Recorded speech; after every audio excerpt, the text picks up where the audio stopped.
A barn wedding, really? My cousin. Vanessa sneered, dragging her gaze over the exposed mahogany beams of the reception hall.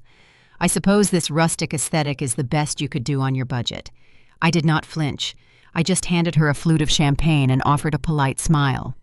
2 hours later, her husband threw a tantrum over a delayed appetizer. He grabbed the executive chef by the lapels and demanded to speak to the owner of the property to extort a refund. The chef calmly removed the man's hands from his uniform, pointed directly at the podium where I stood cutting my wedding cake, and delivered a sentence that drained the color from Vanessa's face. The owner of this $15 million estate is standing right there. The crystal glass slipped from Vanessa's fingers and shattered against the stone floor. My name is Valerie. I am 29 years old, and I orchestrate hostile takeovers in the commercial real estate sector. Before I tell you how I legally destroyed the family who stole my future, let me know where you are watching from in the comments below. Hit that like button and subscribe if you believe the best revenge is unshakable success. The string quartet played a soft melody that echoed off the vaulted ceilings of the Hudson Valley estate. I stood near the head table in my silk wedding gown, keeping a careful eye on the catering staff. My husband Julian, a razor-sharp corporate litigator, was across the room speaking with a local judge. Vanessa strutted toward me, her heels clicking sharply against the reclaimed stone floor. She wore a silver evening gown that mirrored a disco ball, a desperate attempt to pull the spotlight away from the bride. She stopped inches from my face and inspected the floral arrangements with a curled lip. "Pine cones and wild roses," Vanessa scoffed. "It feels like we are dining in a lumberyard, Valerie. I told my friends I was attending a high society wedding, but this feels like a charity event. I hope Julian knows what he married into. A girl with no inheritance and a penchant for petting zoos." I kept my expression neutral.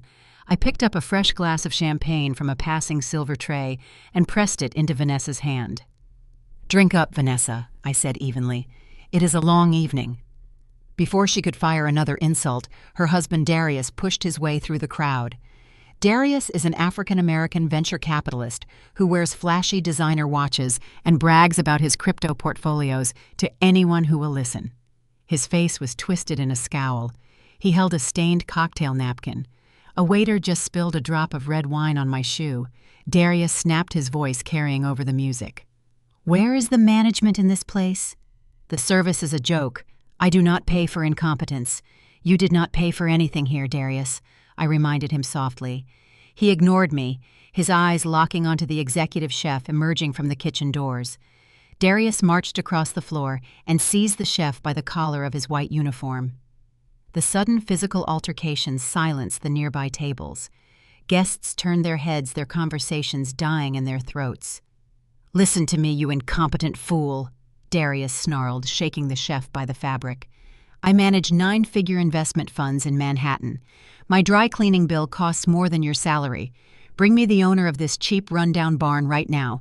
I want a formal apology and a full refund for my travel expenses, or I will ruin this venue's reputation online by midnight." I set my plate down. I watched my Uncle Gregory and my Aunt Brenda stepping out from the crowd, their faces glowing with smug satisfaction. They loved watching Darius assert his dominance. They thrived on belittling working-class people to elevate their own fragile egos. The chef did not panic. He calmly reached up and peeled Darius's fingers off his jacket. He smoothed his collar, his expression hardening into pure ice. "Sir," the chef said, his voice ringing crisp and clear through the sudden quiet of the hall. "If you have a grievance regarding the hospitality, you are welcome to take it up with the proprietor." The chef extended his arm and pointed a single unwavering finger directly at me. "Ms. Valerie holds the deed to this $15 million property," the chef stated. "She also signs my paychecks. I suggest you direct your complaints to her." The silence that followed was suffocating. The arrogant sneer melted off Darius's face, replaced by a look of sheer, unadulterated confusion. He looked from the chef to me, his jaw hanging slightly ajar.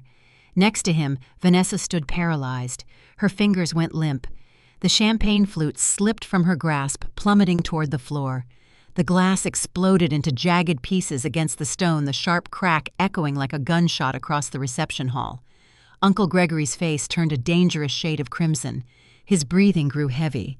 He realized the niece he treated like a penniless orphan had just outmaneuvered his entire family. He did not offer an apology.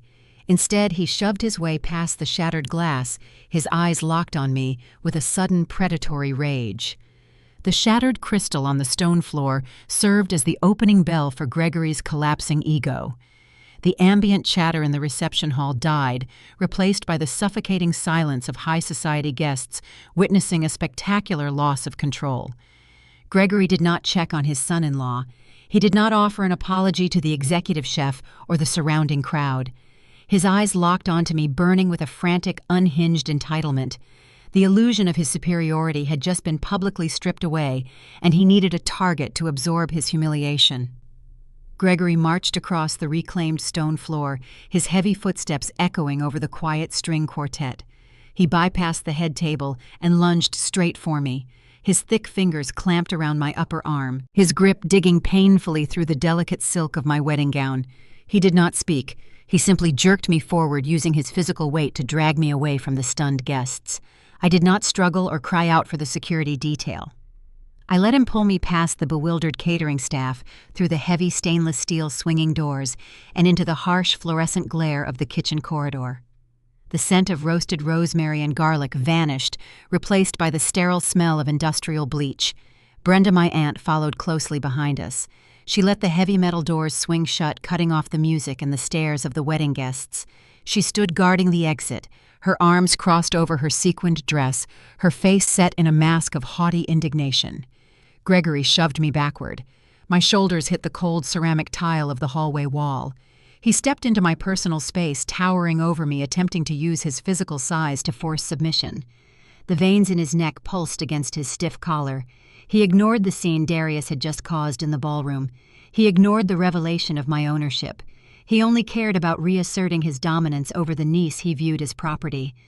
"You think you are clever," Valerie Gregory hissed, his voice echoing sharply in the narrow corridor. "You think keeping this estate a secret gives you the right to embarrass my family in front of your wealthy little friends. If you have the capital to purchase a $15 million property, you have the capital to treat us with the respect we deserve." I stood against the tile, keeping my posture rigid. I did not rub the red mark forming on my arm. "Respect is earned, Gregory. It is not extracted through public tantrums." Brenda scoffed from her post by the door. "Do not speak to your uncle with that tone," she snapped. "We endured a 4-hour flight to attend this mediocre reception. Darius was disrespected by your staff. We expect compensation. You are going to cover the entire cost of our stay at the Ritz-Carlton for the weekend, including room service and our return flights. It is the least you can do for the people who put a roof over your head." I looked at the woman who spent my entire childhood treating me like an unpaid servant. They stood in my venue, drinking my champagne, and demanded I fund their luxury vacation because their pride sustained a minor bruise. "You will not receive a single dime from me," I stated, my voice a quiet, lethal hum in the sterile corridor. "You can settle your own hotel bill, or you can pack your bags and wait for a bus." Gregory slammed his palm against the tile wall right next to my head.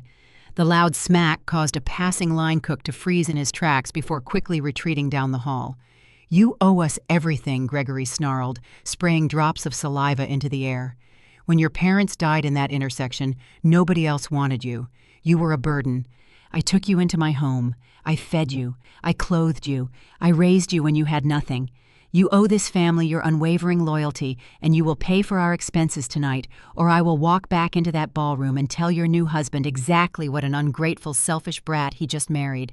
He played the only card he thought he held. He weaponized the tragic death of my parents, wielding my orphan status like a blunt instrument. He expected the guilt to crush me. He expected me to lower my eyes, open my checkbook, and beg for his continued approval. I looked up at him, my expression devoid of any warmth or hesitation. The quiet, obedient girl he remembered had died a decade ago. "You did not take me in out of charity, Gregory," I said, keeping my gaze locked onto his furious eyes. "You took me in because you needed a lifeline." Gregory flinched. The self-righteous anger on his face flickered, replaced by a sudden creeping unease. 10 years ago, my parents' life insurance policy paid out a death benefit of $250,000. I continued enunciating every syllable with forensic precision. The funds were placed in a custodial account intended for my college tuition. You were listed as the legal custodian. You did not use that money to feed or clothe me. You used it to plug the bleeding holes in your failing logistics company." Brenda stiffened by the door. She uncrossed her arms, her posture shifting from arrogant to defensive. "Valerie, stop this nonsense right now," she warned, her voice losing its shrill edge. I ignored her, keeping my focus entirely on the man pinning me against the wall. "You forged the withdrawal authorizations, Gregory. You routed the entire $250,000 through a shell holding company to cover your overdue payroll and dodge bankruptcy. And on my 18th birthday, the very day I gained the legal right to audit that custodial account, you packed my belongings into 3 black trash bags and threw me out onto the street. You claimed I was too rebellious to live under your roof." Gregory opened his mouth, but the oxygen seemed to have vanished from the corridor. His face turned a sickly pale gray. He knew I possessed the truth, but he never expected me to vocalize it. "You left me homeless so you could hide your theft." I stated the cold facts, slicing through the tension in the hallway. "I worked night shifts scrubbing floors at a commercial bakery just to eat. I took out predatory student loans with suffocating interest rates to fund my education. I skipped meals while Vanessa drove to her private university in a brand new sports car paid for by the money my dead parents left for me. You did not raise me, Gregory. You robbed me. You stole my future to fund your own pathetic illusion of success." The silence in the kitchen corridor grew heavy and suffocating. The hum of the industrial refrigerators served as the only soundtrack to his unraveling facade. The patriarch who spent 10 years spinning a narrative of immense generosity now stood exposed as a common thief. I stepped forward, forcing Gregory to take a slight step back. "You standing in my $15 million estate demanding I pay your hotel bill is the most pathetic display of entitlement I have ever witnessed," I said. "You owe me $250,000 plus a decade of compound interest. I suggest you return to the ballroom, collect your fraudulent son-in-law, and walk out the front door before I decide to audit your current business filings." The blunt trauma of the truth shattered the last remnants of Gregory's restraint. The realization that I not only survived his betrayal, but had built an empire that dwarfed his entire net worth humiliated him beyond repair. His ego could not process the defeat. He reverted to the only tactic he understood when cornered: physical domination. "You ungrateful, lying little wretch!" Gregory roared, the sound tearing from his throat in a raw, animalistic burst of rage. He raised his right hand high into the air, his fingers curled tight, his palm aimed directly at my face. He intended to strike me hard enough to drop me to the ceramic floor. He intended to beat the defiance out of me and remind me of the physical power dynamic he abused during my childhood. I did not close my eyes. I did not flinch or raise my hands to protect myself. I simply stared at his raised hand, waiting for the impact, knowing that the moment his skin made contact with mine, his life would effectively end. Gregory's hand descended toward my face, the heavy gold ring on his finger catching the harsh fluorescent light of the kitchen corridor. The blow never landed. A hand shot out from the swinging stainless steel doors, clamping around Gregory's wrist with the precision and force of a steel vise. The sudden violent halt to his momentum jerked Gregory's entire shoulder backward. He let out a surprised grunt, his fury instantly morphing into shock. Julian stepped fully into the sterile hallway. My husband did not shout. He did not issue a verbal threat. He simply stood there, his tailored tuxedo immaculate, his grip on my uncle's wrist unyielding. Julian is a corporate litigator who spends his days dismantling multi-billion-dollar monopolies. He knows how to apply pressure. Julian turned his head slowly, locking his dark, piercing eyes onto Gregory. The look was devoid of anger, replacing it with a cold, terrifying promise of absolute destruction. It was the gaze of an executioner analyzing the structural integrity of a condemned man's neck. "If you ever raise a hand toward my wife again," Julian stated, his voice a low, vibrating hum that echoed off the tile walls, "I will spend the rest of my natural life ensuring you never see the outside of a federal penitentiary. I will dismantle your logistics company, I will seize your pension, and I will leave you to die in a concrete cell." He released Gregory's wrist with a sharp, dismissive shove. Gregory stumbled backward, colliding with Brenda. The patriarch who thrived on intimidation shrank under the gaze of a man who actually possessed the power to enforce his threats. Gregory rubbed his wrist, his face pale, unable to muster a single word of defiance.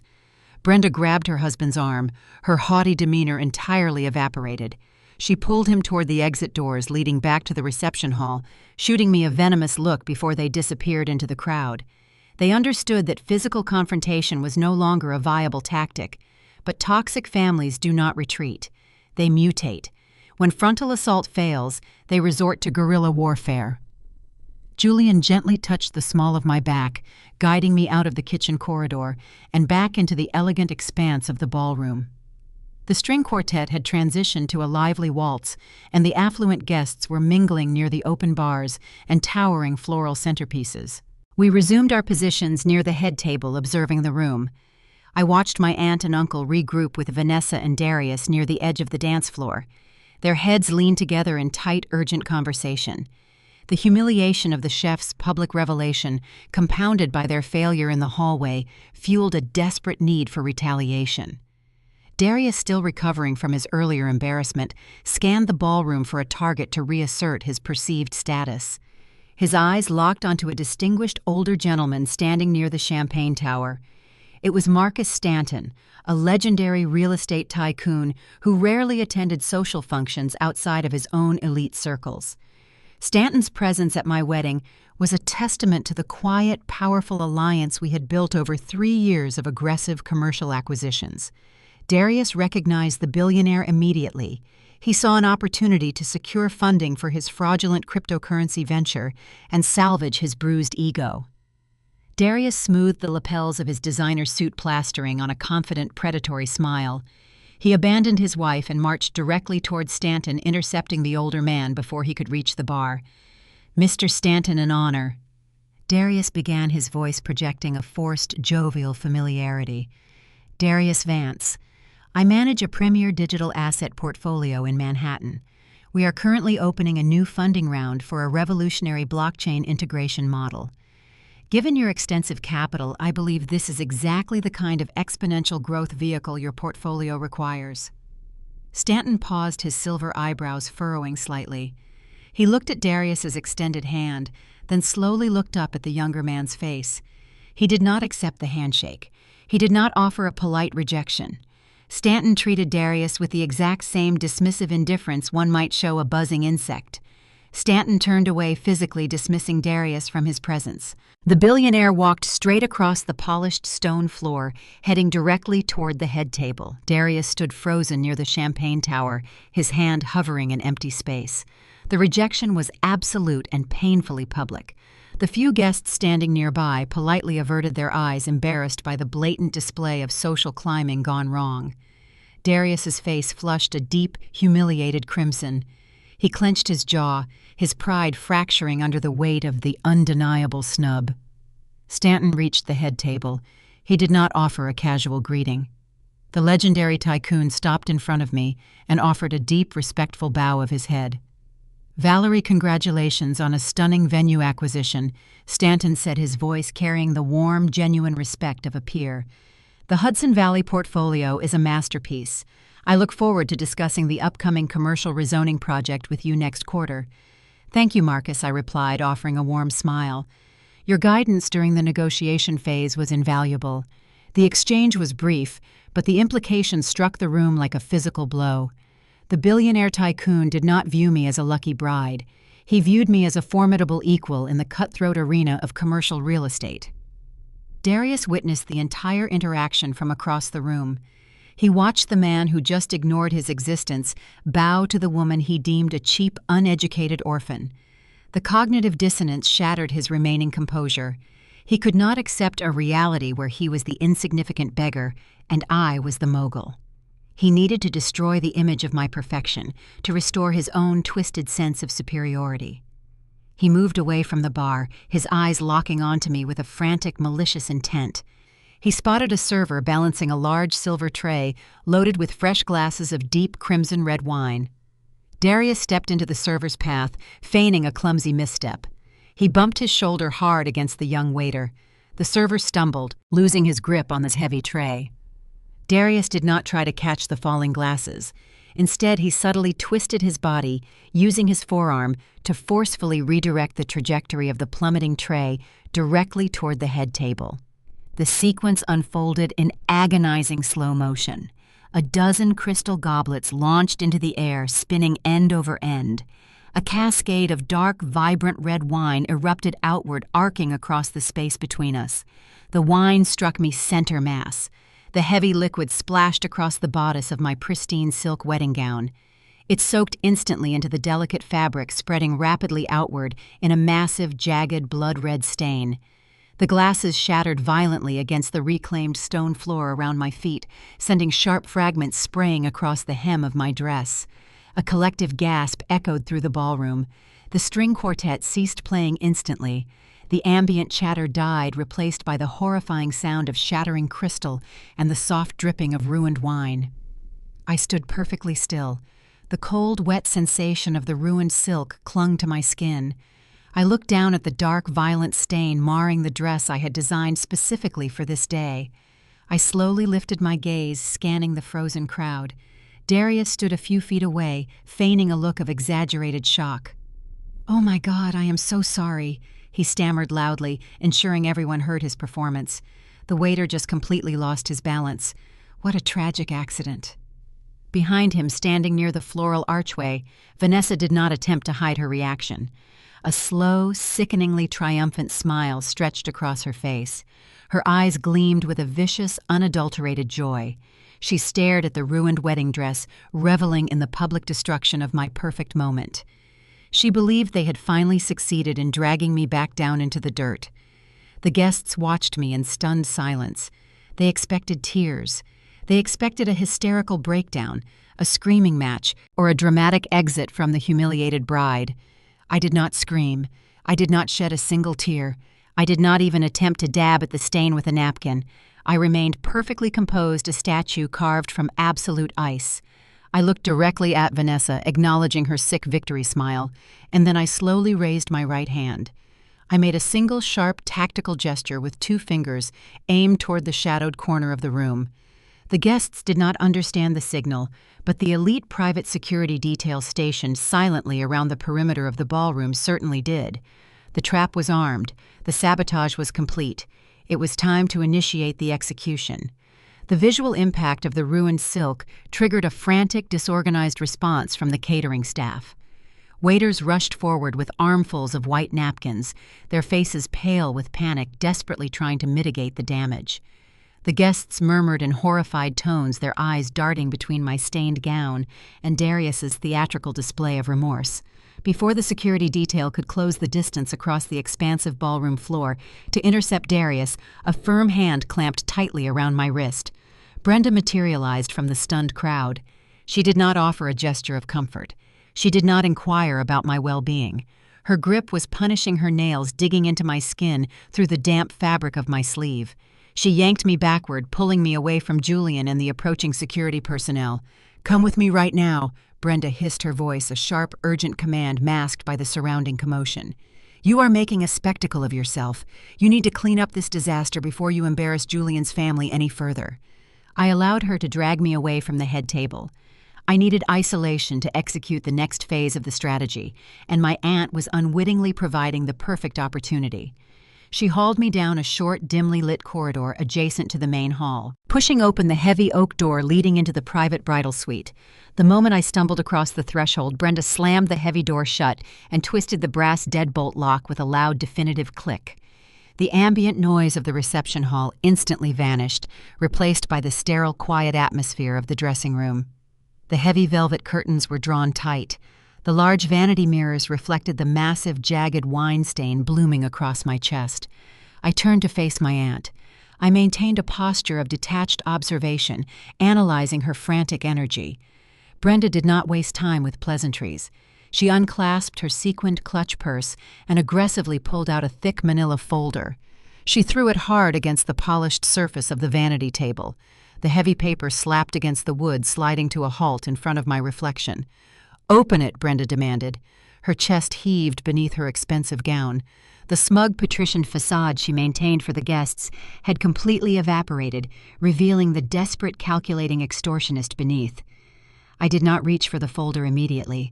I stood perfectly still, letting the silence stretch, forcing her to endure the uncomfortable weight of my unyielding gaze. I finally stepped forward, picked up the folder, and flipped it open. Inside sat a collection of medical documents. The letterhead belonged to a prominent psychiatric facility located in upstate New York. The patient name printed across the top of the forms was Valerie Evans. The diagnosis codes listed multiple severe psychiatric conditions, focusing heavily on paranoid schizophrenia and chronic untreated manic episodes. The documents detailed aggressive behavioral patterns and prescribed a heavy regimen of antipsychotic medication. The paperwork was incredibly thorough. It was also a complete, meticulously constructed forgery. I looked at the fake medical records, noting the forged signatures of physicians I had never met. The audacity of the fabrication was staggering.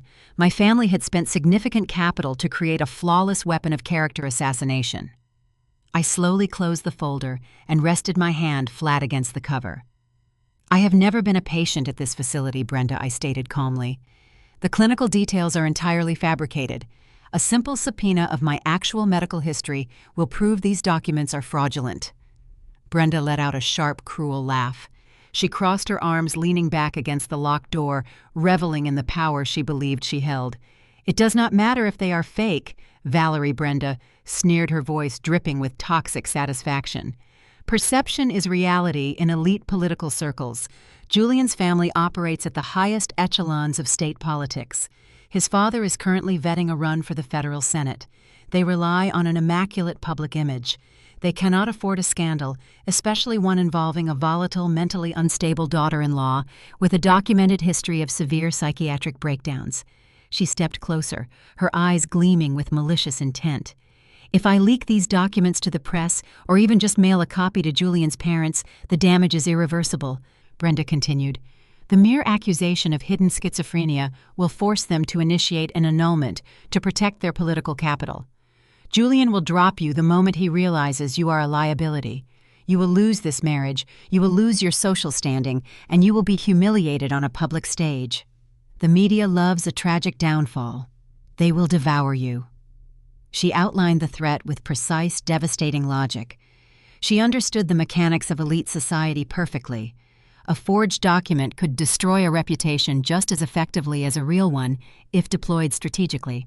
She intended to hold my future hostage, demanding a ransom I was never going to pay. "What exactly are you demanding in exchange for your silence?" I asked, keeping my voice completely neutral. Brenda's posture relaxed slightly. She mistook my clinical inquiry for capitulation. She believed the threat of losing Julian had broken my resolve. She stepped up to the vanity, tapping a manicured finger against the manila folder. "We require compensation for the emotional distress you caused Gregory tonight," Brenda stated, her tone shifting into a chilling transactional cadence. "You will execute a legal transfer assigning 50% ownership equity of this entire Hudson Valley estate directly into Darius's venture capital firm. We require a hard asset to secure his upcoming funding round, and this property provides the necessary collateral." She paused, allowing the sheer magnitude of the extortion to settle over me. 50% of a $15 million commercial property demanded as a ransom for a forged medical file. It was an astonishing escalation of greed. Furthermore, Brenda added, her smile returning sharp and predatory. "Vanessa will host her 5-year wedding anniversary celebration at this venue next month. You will comp the entire event. Full catering, open bar, and exclusive access to the grounds. You owe her a proper celebration after ruining her evening tonight with your arrogant display." I stared at the woman who had watched me grow up. I searched her face for a flicker of shame, a hint of familial loyalty, or even basic human decency. I found nothing but the cold, calculating eyes of a parasite, desperate to latch onto a new host. I remained silent, processing the mechanical structure of her demands. My lack of immediate submission irritated her. She needed to assert physical dominance to enforce her psychological threat. Brenda closed the remaining distance between us. She raised her right hand and slapped my cheek. The blow was not violent enough to leave a bruise, but it was sharp, stinging, and deeply degrading. It was the physical manifestation of her contempt, a gesture designed to remind me of my place in her hierarchy. "You listen to me, you arrogant little orphan." Brenda hissed, her face inches from mine. "You do not deserve any of this. You were a charity case we scraped off the pavement. You have no right to hoard wealth while your family struggles to maintain their status. You will sign over the equity, you will host your cousin's party, and you will learn to show proper gratitude to the people who kept you out of the foster system. Do you understand me?" The sting on my cheek pulsed faintly. The heavy scent of Brenda's expensive perfume filled the cramped space of the bridal suite. The extortion play was complete. The demands were laid out, the threats articulated, and the physical degradation delivered. I closed my eyes. The ambient noise of the wedding reception remained completely muted by the heavy oak door. I stood in the quiet darkness behind my eyelids, cataloging every detail of the interaction. The forged documents, the demand for 50% equity, the physical strike. They had handed me the exact ammunition required to execute a total systematic eradication of their existence. I drew a slow, deep breath, pulling the cool, air-conditioned air deep into my lungs. The adrenaline coursing through my veins crystallized into a profound, lethal focus. The waiting was over. The time for maneuvering had ended. It was time to pull the trigger. I opened my eyes. The reflection in the vanity mirror showed a bride standing motionless, her pristine silk gown ruined by a jagged, violent stain. The physical evidence of my family's sabotage was stark and undeniable, but the reflection did not show a victim. It showed a predator calculating the precise angle of the kill. I did not shed a single tear. I did not rub my cheek where Brenda's hand had struck me. I needed her to believe the psychological pressure had successfully crushed my resolve. I forced my shoulders to slump slightly, adopting the posture of a woman collapsing under the weight of an insurmountable threat. I let my hands tremble as I reached out and gently touched the manila folder containing the forged medical records. "I will need time to review the transfer documents," I whispered, keeping my voice fragile and uneven. "I cannot simply sign away 50% equity without involving my corporate attorneys. The deed structure is complex." Brenda's harsh features softened into a mask of smug, victorious satisfaction. She interpreted my request for time as complete capitulation. She believed the threat to my marriage had effectively neutralized my defiance. The arrogant matriarch thought she had successfully extorted a real estate mogul with a few printed sheets of fabricated paper. "You do not need an army of lawyers to sign a simple transfer of equity," Valerie Brenda replied, her tone patronizing and dismissive. "Do not attempt to overcomplicate this process. Darius's legal team will draft the necessary paperwork. We will bring the documents directly to you." I kept my gaze lowered, staring at the folder on the vanity. "That is unacceptable," I stated, injecting a note of desperate panic into my voice. "If Julian's family intercepts documentation transferring half this estate to a venture capital firm, they will initiate an immediate investigation. They audit everything. We cannot conduct a transaction of this magnitude through unsecured channels. It must be processed formally through my primary corporate office in the city to avoid triggering any financial alerts." Brenda frowned, weighing the logistical complication against her desire for immediate control. Her greed, however, easily overpowered her suspicion. She envisioned the massive influx of capital securing her family's failing status. She imagined Vanessa hosting lavish parties on my property, parading her newly acquired wealth to the elite social circles of New York. The prospect of securing a $15 million asset blinded her to the obvious tactical trap I was laying out before her. "Fine," Brenda conceded sharply. "We will conduct the transfer on your territory, but we will not wait. We will meet you at your office this Tuesday morning at 9 o'clock sharp. Provide the address to Vanessa. Do not attempt to stall Valerie. If the signed transfer documents are not in my possession by noon on Tuesday, Julian's parents will receive a very disturbing overnight package containing your psychiatric history." I nodded slowly, maintaining the illusion of absolute defeat. "Tuesday morning," I confirmed softly. "I will send the address." Brenda smiled, a chilling, predatory expression that exposed the true depth of her malice. She reached out and patted my cheek, a mocking gesture of familial affection that felt infinitely worse than the slap she delivered minutes prior. "You are making a very smart decision," Valerie Brenda purred. "It is refreshing to see you finally recognize your obligations to this family. Enjoy the rest of your wedding reception. Try not to let that unfortunate stain ruin the photographs." She turned away, her expensive heels clicking sharply against the hardwood floor of the bridal suite. She unlocked the heavy oak door, throwing it open to reveal the muted sounds of the jazz ensemble playing in the distance. Brenda stepped out into the corridor, her posture radiating arrogant triumph. She pulled the door shut behind her, the heavy brass latch clicking firmly into place. The moment the door sealed, the fragile, trembling posture I maintained instantly evaporated. The illusion of the defeated, frightened orphan vanished, replaced by the cold, calculating precision of a corporate executioner. My hands stopped shaking. My breathing slowed, leveling into a deep, rhythmic calm. The adrenaline rush subsided, leaving behind a profound, icy clarity. I turned away from the vanity mirror and walked over to my leather bridle clutch, resting on a velvet armchair. I did not reach for makeup to touch up my face. I did not search for a shawl to cover the massive wine stain marking my chest. I unclasped the clutch and retrieved my secondary mobile device. It was a heavy industrial-grade smartphone stripped of all standard commercial applications and secured with military-grade encryption. It was the device I used exclusively to communicate with the core executive team managing my financial empire. I unlocked the screen utilizing a complex biometric scan and a rolling 16-digit passcode. I opened the secure messaging application and selected the direct contact thread for my chief financial officer, a brilliant, ruthless analyst named David, who oversaw the vast network of my holding companies. I did not type a lengthy explanation. I did not provide context regarding the wedding sabotage or the extortion attempt. In the arena of high-stakes financial warfare, unnecessary communication creates vulnerabilities. I needed swift, devastating action. I typed a single decisive message. Initiate immediate freeze on all active credit lines associated with Darius's venture capital portfolios. Execute total capital withdrawal from the secondary holding companies providing liquidity to Gregory's logistics firm. Accelerate all outstanding debt collection protocols. Commence liquidation process effective immediately. I read the message once, ensuring the directives were absolute and legally binding. I pressed send. The encrypted application displayed a green confirmation checkmark. The transmission was secure. The financial guillotine was officially activated. I locked the device and slipped it back into my clutch. I walked over to the vanity mirror and looked at my reflection one last time. The blood-red wine stain looked less like a mark of humiliation and more like a declaration of war. I did not bother trying to hide it. I wanted every guest in the reception hall to see the physical evidence of my family's desperate sabotage.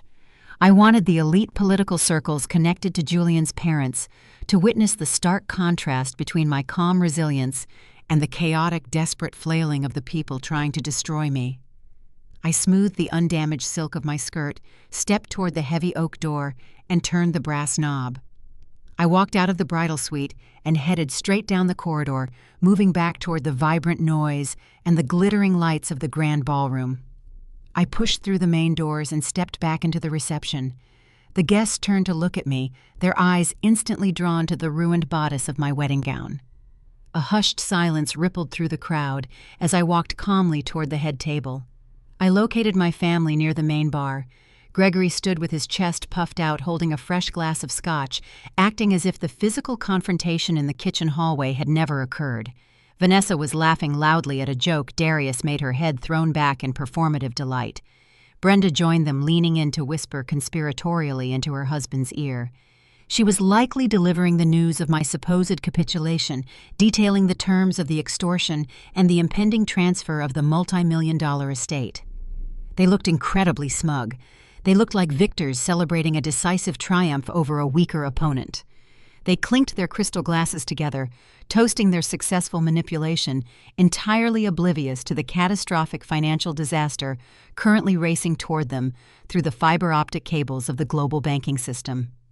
They believed they had successfully cornered a vulnerable, terrified orphan. They did not realize they had just locked themselves in a cage with an apex predator, and the oxygen was already running out. I took my seat beside Julian, accepting a fresh glass of champagne. We watched them celebrate their imaginary victory, waiting patiently for Tuesday morning to deliver the final crushing blow. The morning after the wedding reception, the Hudson Valley estate was bathed in crisp, golden sunlight. The sprawling stone terrace overlooking the vineyards had been transformed into an elegant setting for the post-wedding brunch. White linen draped the tables, and the scent of fresh coffee and pastries filled the cool autumn air. Julian and I sat at a quiet corner table, absorbing the tranquil atmosphere before the inevitable chaos resumed. We knew the temporary peace was an illusion. We knew my family would not miss an opportunity to assert their perceived dominance over the estate they now believed they half-owned. They arrived precisely 30 minutes late, ensuring their entrance disrupted the flow of the gathering. Gregory led the charge, strutting onto the terrace, wearing a tailored blazer that strained slightly against his midsection.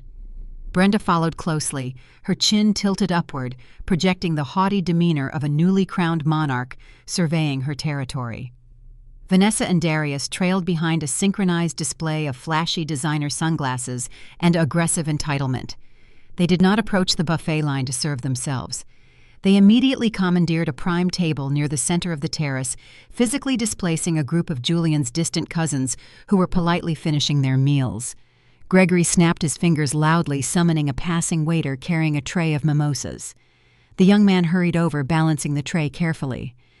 "We need a fresh pot of coffee decaf and a platter of those smoked salmon blinis," Gregory barked, not bothering to look at the server. "And make sure the salmon is actually fresh this time. The appetizers last night tasted like they were sourced from a discount supermarket. It is frankly embarrassing for a venue of this supposed caliber." The waiter blinked, taken aback by the sheer rudeness of the demand. "I will inform the kitchen right away, sir," he replied quickly, turning to execute the order. Brenda scoffed, adjusting her expensive silk scarf. "It is unacceptable," she announced, ensuring her voice carried to the neighboring tables. "When we finalize the equity transfer on Tuesday, the first thing I am doing is restructuring the entire hospitality staff. They lack basic discipline.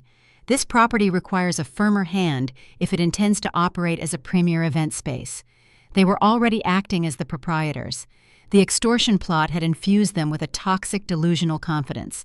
They genuinely believed the forged medical records granted them absolute authority over my assets and my personnel." Darius, apparently unsatisfied with merely barking orders at the staff, set his sights on a more challenging target. He spotted Julian and me sitting quietly at our corner table. He adjusted the cuffs of his expensive cashmere sweater and swaggered across the terrace, an arrogant, predatory grin plastered across his face. He stopped next to Julian's chair and aggressively clapped a heavy hand down on my husband's shoulder. Julian did not flinch, but his eyes narrowed slightly, tracking the physical contact with clinical precision. "Well, Julian, my man," Darius boomed, his voice dripping with condescending camaraderie, "you really hit the jackpot, didn't you? I have to admit, when Valerie first brought you around, I figured you were just another struggling lawyer drowning in student debt. But you clearly knew exactly which horse to bet on. Not every guy manages to marry into a $15 million commercial estate on a public defender's salary." He let out a loud, braying laugh, expecting the surrounding guests to join in the joke. No one laughed. The tension radiating from our table was palpable. Darius leaned closer, dropping his voice into a conspiratorial whisper that was still entirely audible. "Listen, when this whole equity transfer clears next week, and I take over the primary asset management of the estate, I am going to need someone to handle the basic contract reviews. I will toss some billable hours your way. Teach you how real money moves in the private sector. It is time you graduated from petty litigation and learned how to build actual wealth." I watched Julian's hands. His long, steady fingers remained loosely wrapped around his ceramic coffee cup. He did not rise to the bait. He did not acknowledge the blatant insult to his professional pedigree. Julian was a senior partner specializing in corporate defense and international acquisitions at one of the most ruthless law firms in Manhattan. He dismantled men like Darius before breakfast. Julian slowly turned his head, locking his dark, unreadable gaze onto Darius's face. He picked up a small silver spoon and began to methodically stir his black coffee. "I appreciate the offer, Darius," Julian replied, his voice a smooth, dangerous purr.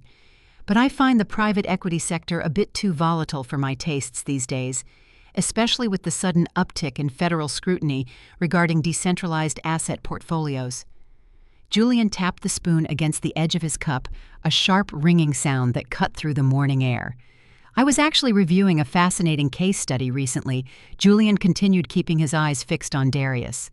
It detailed the catastrophic collapse of a venture capital firm that attempted to mask massive operational losses by routing client funds through unregistered cryptocurrency exchanges.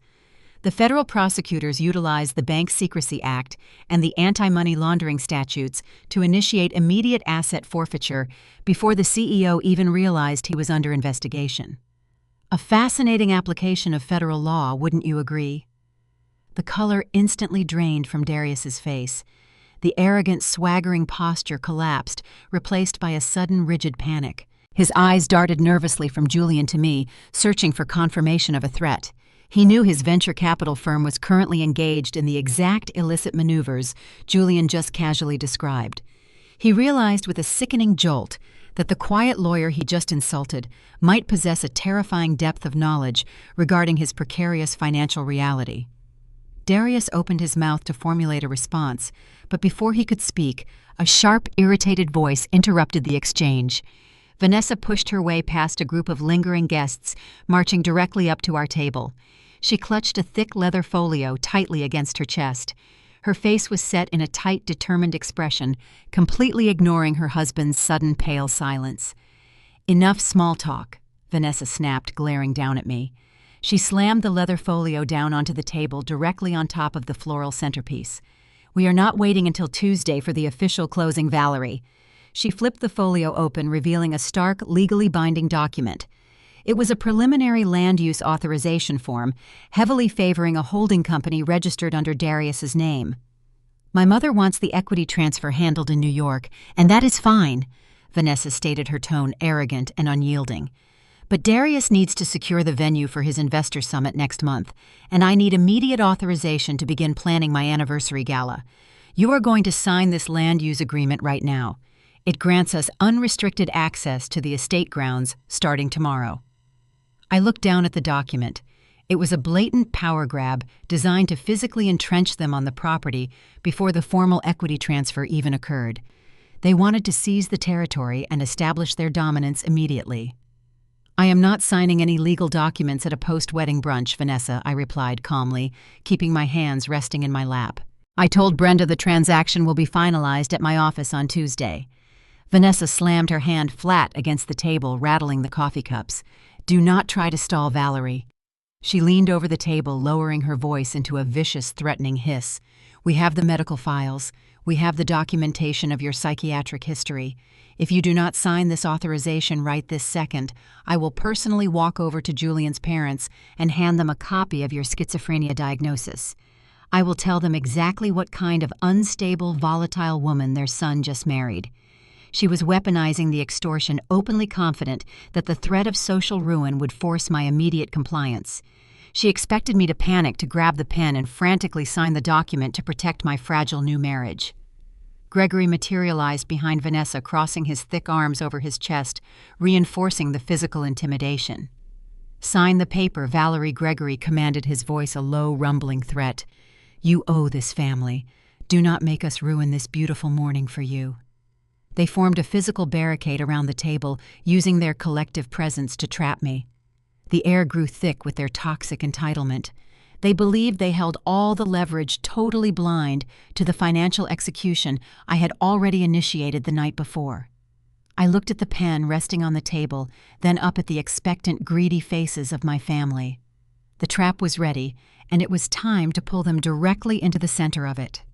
The collective hostility of my family pressed down on the small cafe table.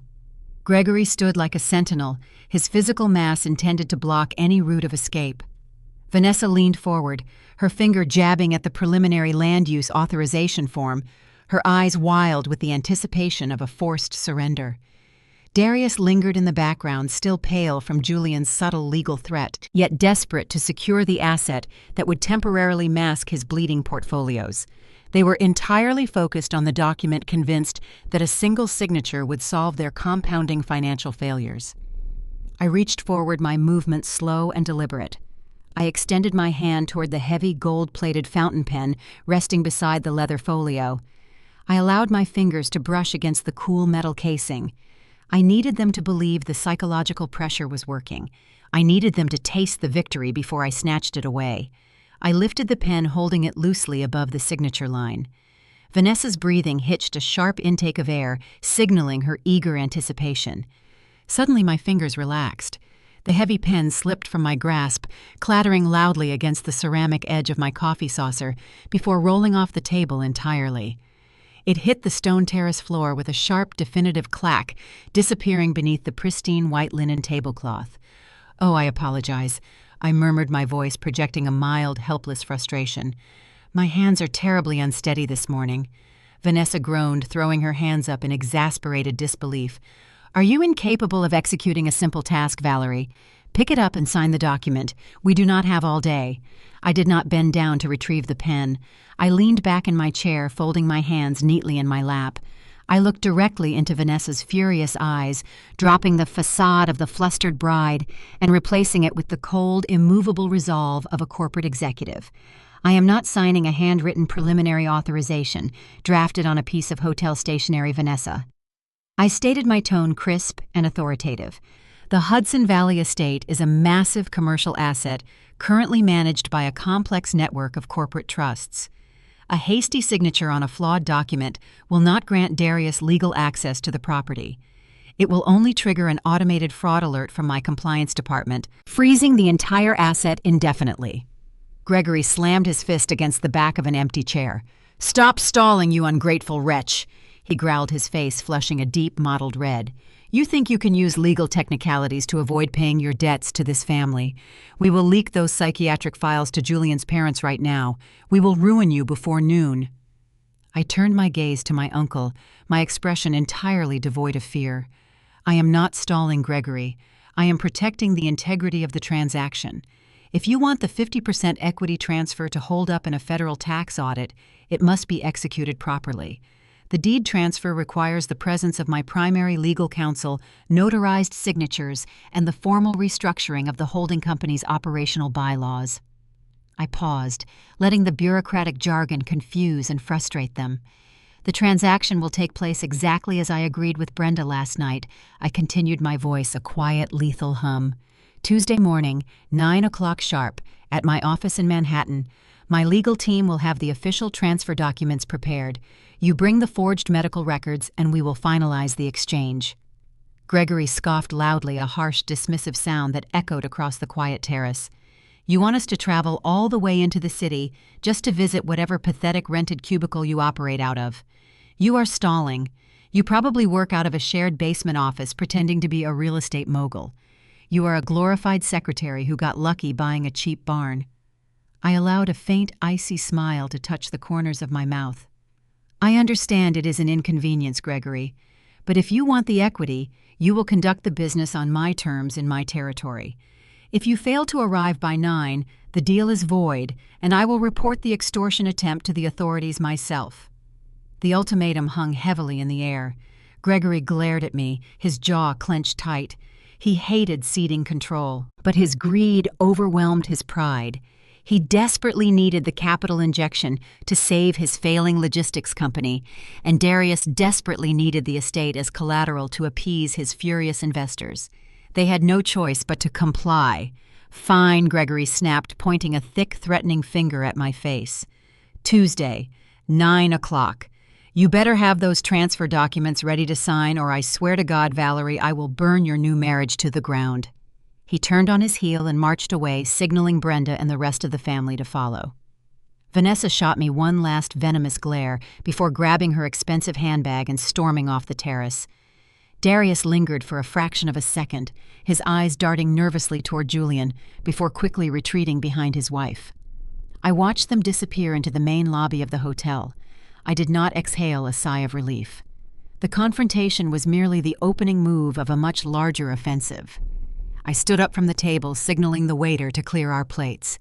"We are leaving," I told Julian quietly. We packed our belongings swiftly, bypassing the remaining wedding guests and exiting the estate through a private side entrance. The sleek black town car waited for us in the VIP parking area. We settled into the plush leather seats, the heavy doors closing with a solid, soundproof thud, instantly isolating us from the lingering tension of the venue. As the car navigated the winding roads leading away from the Hudson Valley, Julian finally broke the silence. He loosened his tie, turning his sharp, analytical gaze toward me. "You handled the extortion attempt flawlessly," Julian noted, his voice a low, appreciative murmur. Forcing them to execute the transfer at your corporate headquarters ensures we control the environment and the documentation. But you realize Darius is desperate. He is not just greedy, he is terrified. I saw his reaction when I mentioned the federal scrutiny on unregistered cryptocurrency exchanges.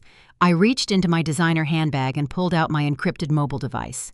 I unlocked the screen, bypassing the standard applications to access a secure, heavily monitored financial dashboard.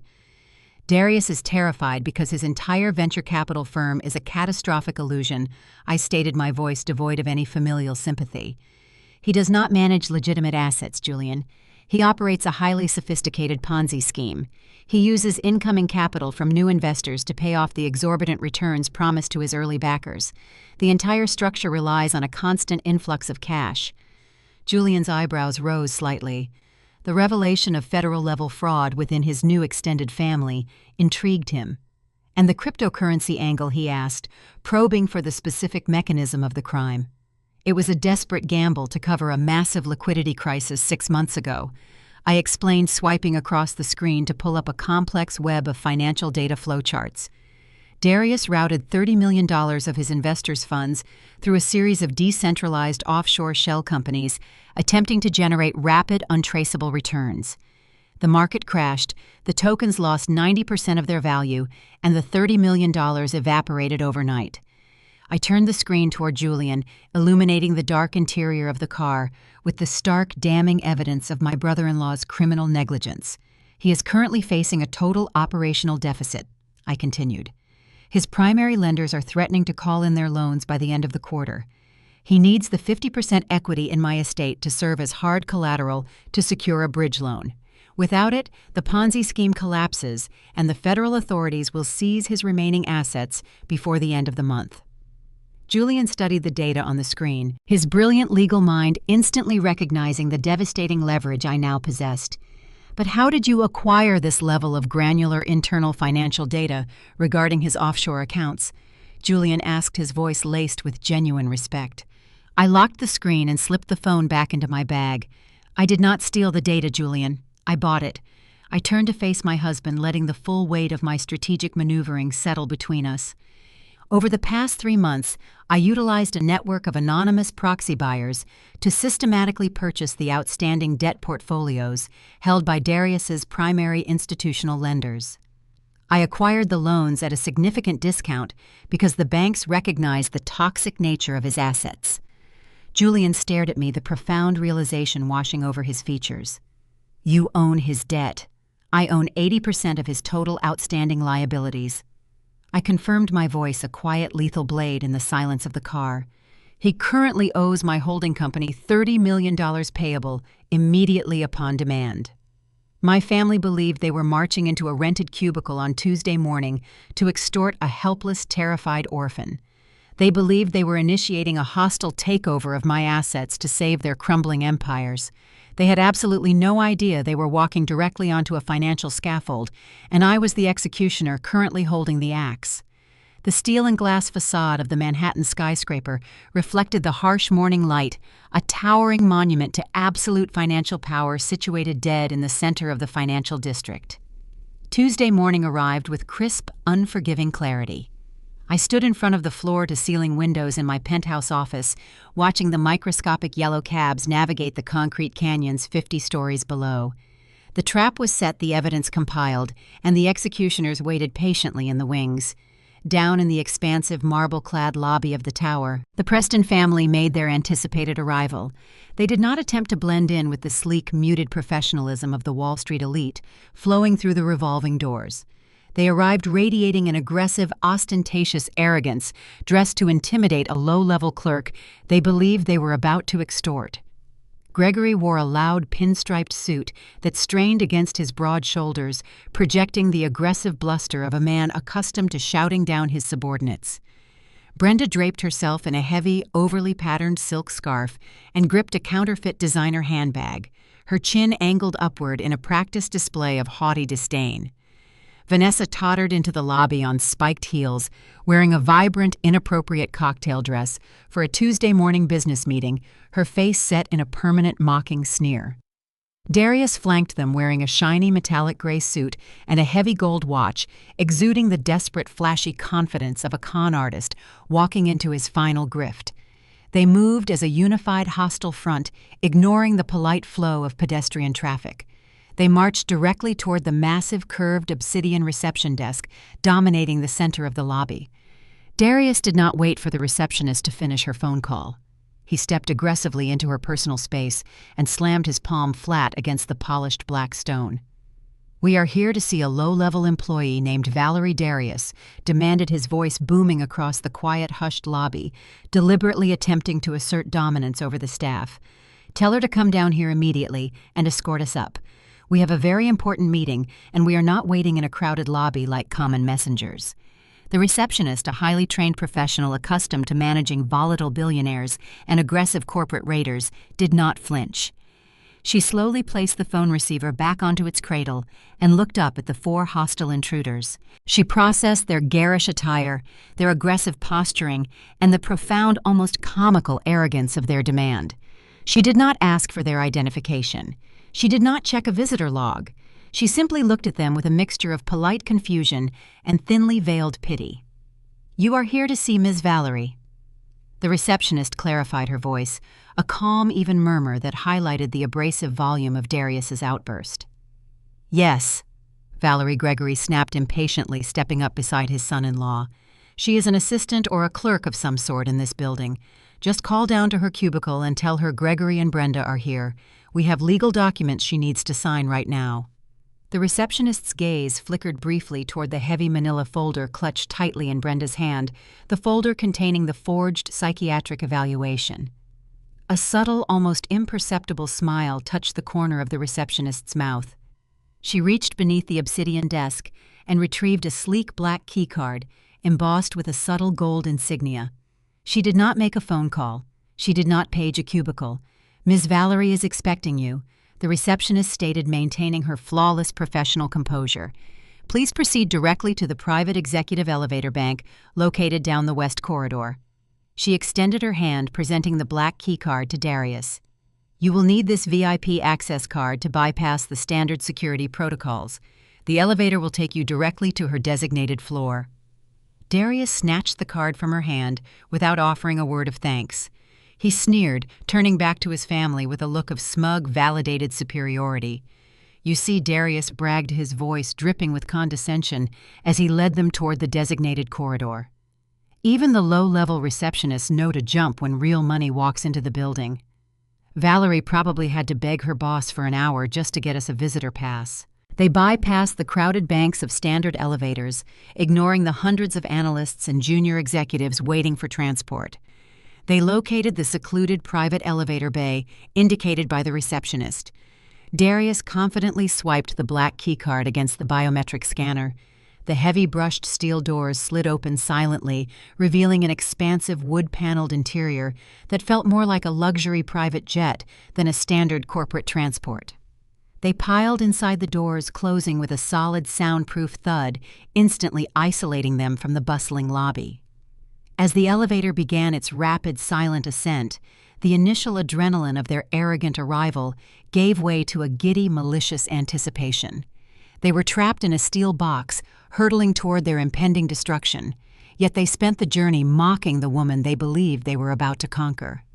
"This elevator is surprisingly nice for a building that employs glorified secretaries," Vanessa remarked, admiring her reflection in the polished steel doors and adjusting a stray lock of hair.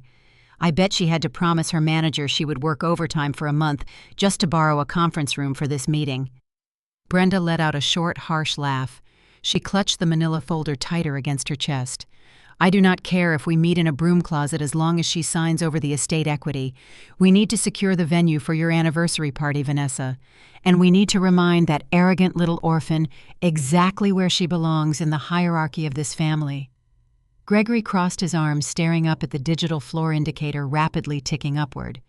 50 floors, he grunted, a flicker of genuine confusion, finally piercing his arrogant facade. Why is a low-level clerk holding a meeting on the top floor of a financial tower?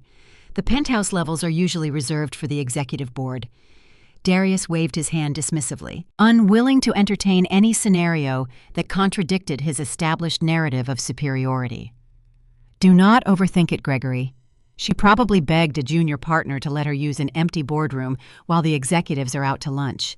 These corporate types love to pretend they hold power by booking fancy rooms for basic administrative tasks. It is all smoke and mirrors." The digital indicator hit the number 50. The high-speed ascent ceased with a smooth, imperceptible deceleration. A soft, melodic chime echoed through the wood-paneled cab. The heavy steel doors slid open. The sneering, condescending comments died instantly in their throats. The arrogant posture melted away, replaced by a sudden jarring wave of profound disorientation. They did not step out into a sterile, crowded bullpen filled with gray cubicles and ringing phones. They did not enter a dusty, unused storage room or a rented generic conference space. They stepped out into an architectural masterpiece of modern financial power. The elevator opened directly into a sprawling, multi-tiered executive lobby. The floors were laid with imported dark gray slate. The walls were clad in rich polished walnut and floor-to-ceiling glass panels that offered a dizzying, unobstructed 360-degree panoramic view of the entire Manhattan skyline. The space hummed with the quiet, intense energy of high-stakes commerce. Dozens of professionals wearing bespoke suits and carrying encrypted tablets moved purposefully through the open floor plan. They spoke in hushed, urgent tones, negotiating acquisitions, analyzing real-time market data, and orchestrating massive capital transfers. The atmosphere was dense, intimidating, and ruthlessly efficient. It was the undeniable epicenter of a vast, formidable corporate empire. Vanessa stepped cautiously out of the elevator, her spiked heels sinking slightly into a thick, custom-woven area rug. She looked around the expansive, opulent space, her mouth hanging slightly ajar. Her eyes darted from the original museum-quality abstract paintings hanging on the walnut walls to the sleek, minimalist workstations where analysts monitored complex global markets. "This cannot be right," Vanessa whispered, the arrogant confidence completely stripped from her voice. "The receptionist must have given us the wrong access card. This is an executive trading floor. Valerie does not work here. She cannot possibly work here." Darius followed her out, his metallic gray suit suddenly looking incredibly cheap and garish against the backdrop of genuine, understated wealth. The swagger vanished from his posture. He recognized the environment immediately. He had spent his entire career trying and failing to infiltrate exactly this caliber of financial institution. He knew the cost of the art on the walls. He knew the price of the bespoke suits the analysts wore. He knew that the people who occupied this floor wielded the kind of power that could crush his fraudulent venture capital firm before breakfast. "We need to go back down." Darius hissed, his voice tight with sudden suffocating panic. He reached out and grabbed Vanessa's arm, pulling her back toward the open elevator doors. "The receptionist made a mistake. We are trespassing in a highly restricted corporate sector. If security finds us up here, they will have us arrested." Before Darius could pull his wife back into the elevator, a tall, impeccably dressed man stepped into their path. He wore a perfectly tailored navy suit and an earpiece hooked discreetly over his left ear. He was not an executive. He was a highly trained, elite corporate security operative, and his imposing physical presence immediately halted their retreat. "Mr. Vance," the security operative stated, his voice a flat, uncompromising command. "You are not lost, and you are not returning to the lobby." Gregory puffed out his chest, attempting to muster a shred of his usual bluster, but his voice cracked slightly under the intense scrutiny of the guard. "Listen here, pal. We are looking for a woman named Valerie. We were told she works on this floor. If there has been a mix-up, we will just head back down and sort it out at the desk." The security operative did not move. He did not acknowledge Gregory's attempt at authority. He simply gestured with a sharp, precise movement toward a set of massive frosted glass double doors located at the far end of the executive lobby. "There has been no mix-up," the operative replied coldly. "Ms. Valerie is waiting for you in the primary boardroom. I suggest you proceed immediately. She does not appreciate tardiness." The operative stepped aside, creating a clear, unobstructed path toward the glass doors, but his posture made it abundantly clear that compliance was not optional. They were no longer arrogant guests demanding service. They were prisoners being escorted to the execution chamber. Brenda clutched the manila folder tightly against her chest, her knuckles turning white. The forged medical records, the weapon she intended to use to destroy my life, suddenly felt incredibly heavy and entirely inadequate against the overwhelming display of institutional power surrounding her. She looked at her husband, seeking reassurance, but Gregory was staring blankly at the frosted glass doors, a look of profound, dawning terror creeping into his eyes. They moved forward slowly, walking the length of the executive lobby, like the condemned marching toward the gallows. The analysts and executives did not stop working, but their eyes tracked the four intruders, observing their cheap clothes and their fearful, hesitant steps with silent, clinical judgment.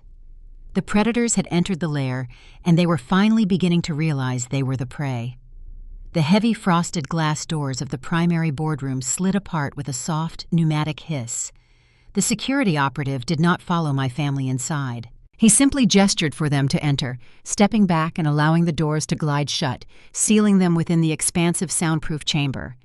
The sudden quiet was absolute, severing them entirely from the frantic hum of the trading floor outside. I sat perfectly still at the head of the massive custom-built obsidian conference table. The polished black stone stretched for 20 feet, a dark, reflective expanse designed to intimidate and command respect.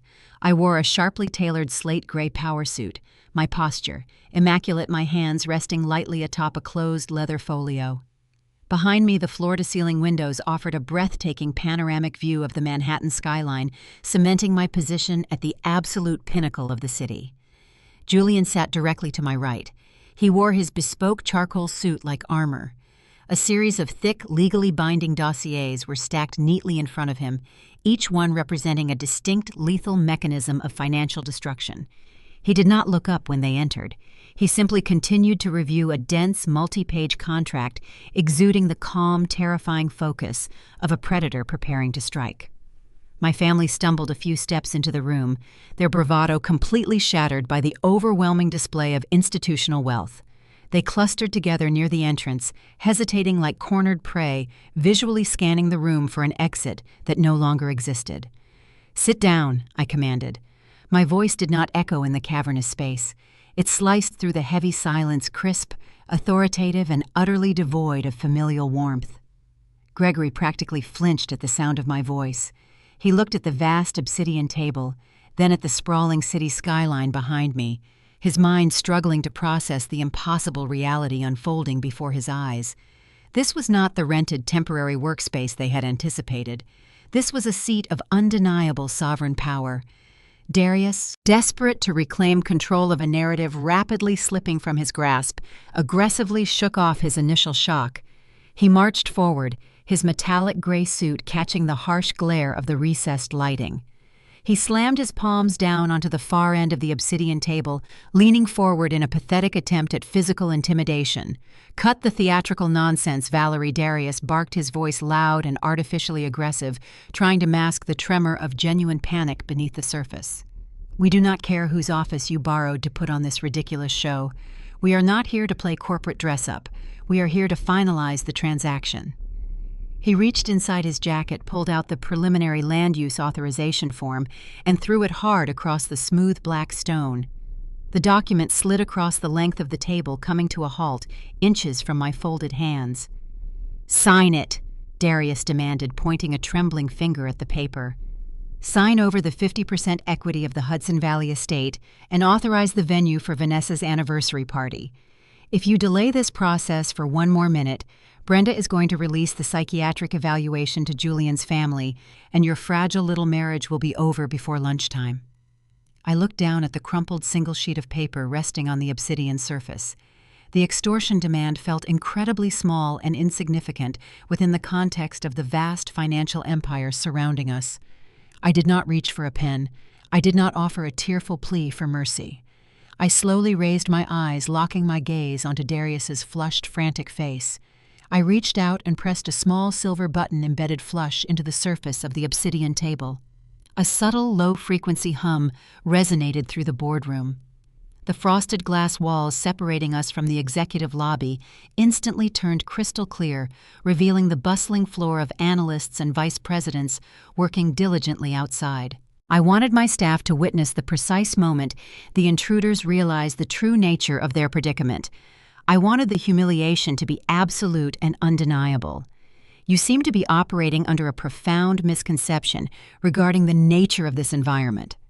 Darius the First stated, my voice projecting with chilling clarity. Vanessa stepped forward, linking her arm through her husband's, attempting to project a unified front. "Stop stalling, Valerie," she hissed, her eyes darting nervously toward the clear glass walls. "Just sign the document so we can leave this pretentious office and get back to our actual lives." I ignored my cousin entirely. I kept my focus locked on the men who believed they could steal my future with a forged medical record. "I do not work here, Darius," I clarified, enunciating every syllable with lethal precision.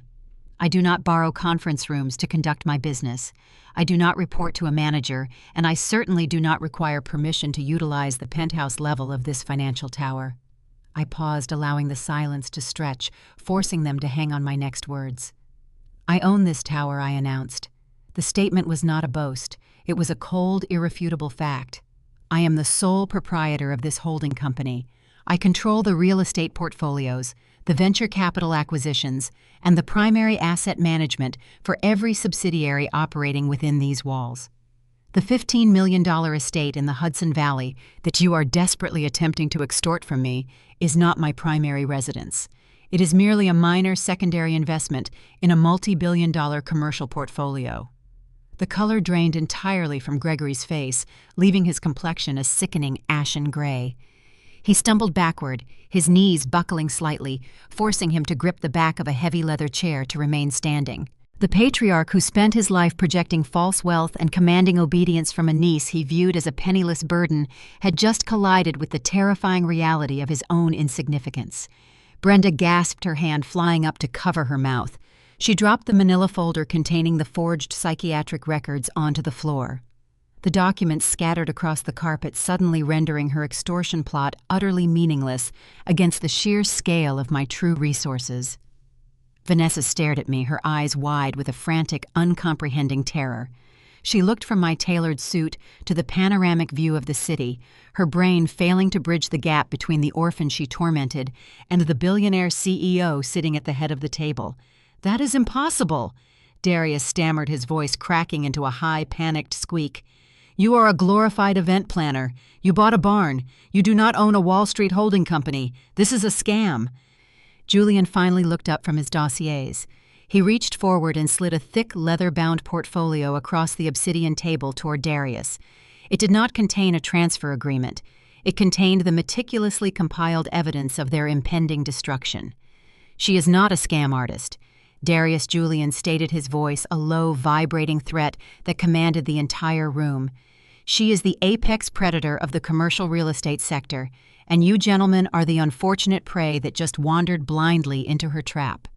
The power dynamic in the room did not just shift. It inverted violently, crushing the arrogant intruders under the undeniable weight of the truth. They came to conquer a helpless victim. They found themselves standing before a judge, jury, and executioner, and the trial was about to begin. The silence in the boardroom stretched taut and fragile, a string about to snap. Gregory clutched the back of the leather chair, his knuckles white, his breath coming in shallow, ragged gasps.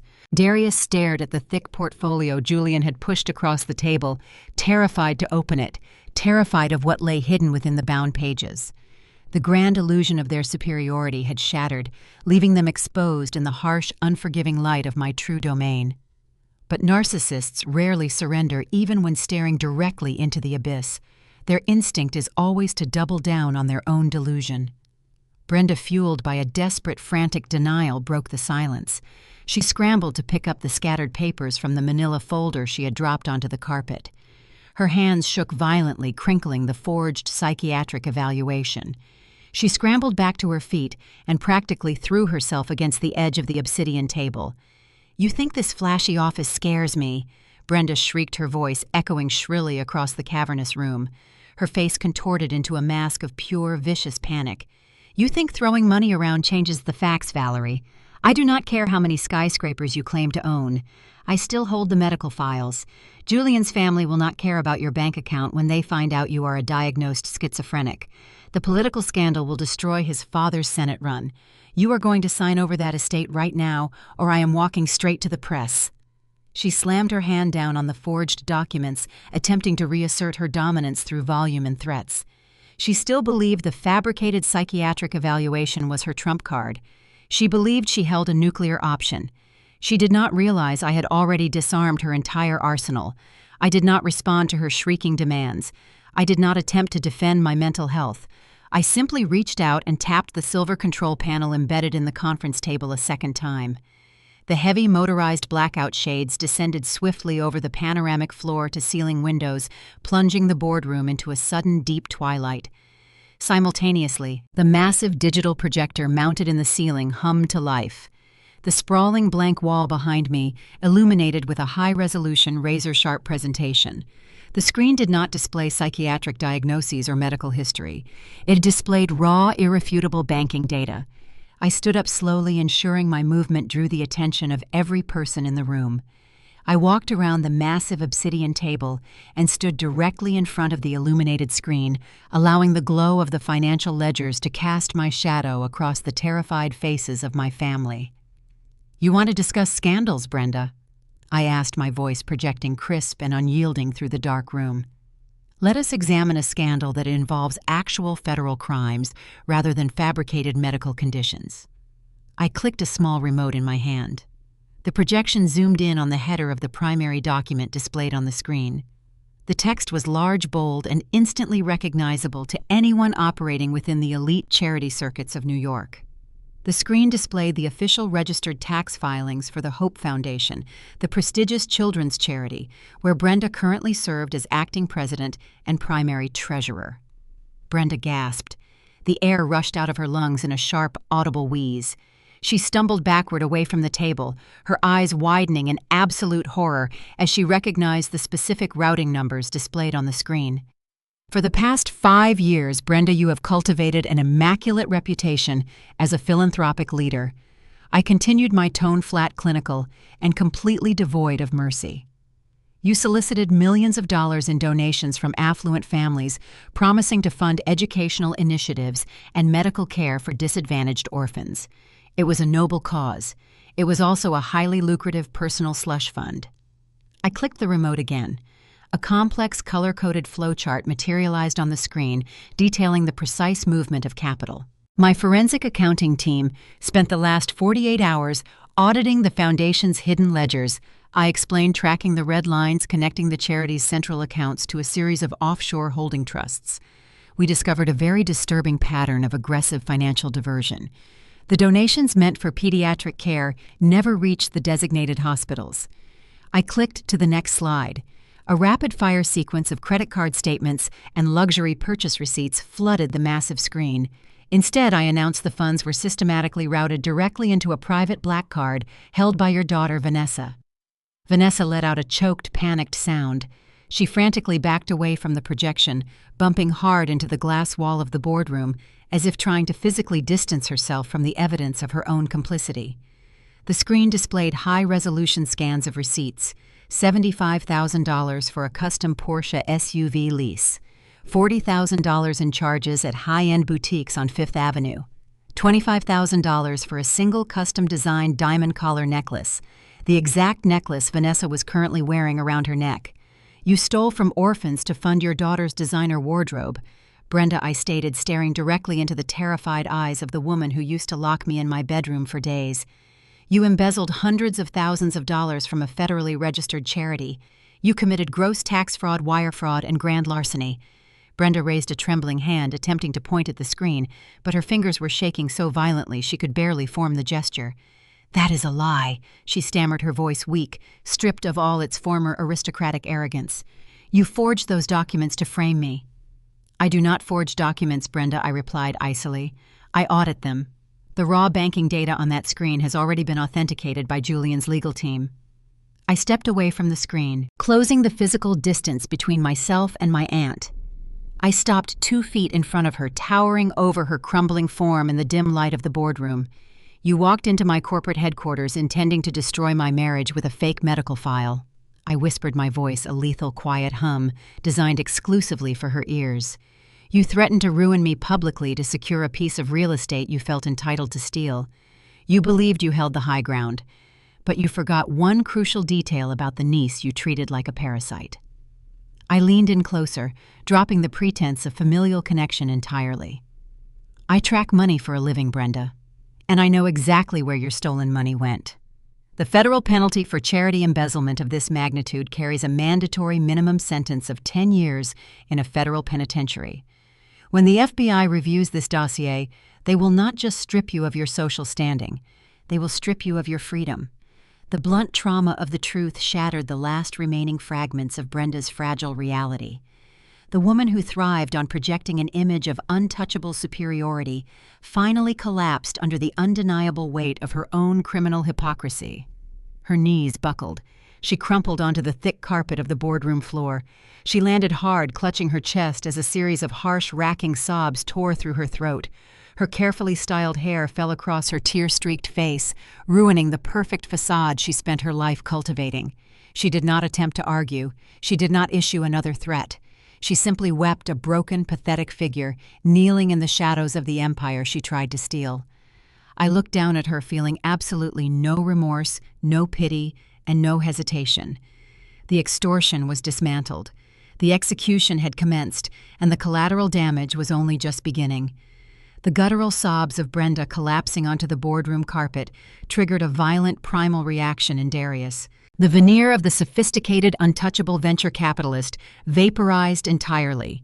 He witnessed his powerful mother-in-law, the social shield that legitimized his fraudulent existence, reduced to a weeping, broken mess on the floor. He realized the extortion plot, the Hudson Valley estate, and his immediate financial salvation had all just evaporated. He was cornered, desperate, and entirely stripped of his leverage. He reacted with the only instinct he had left when his intellect failed him brute force.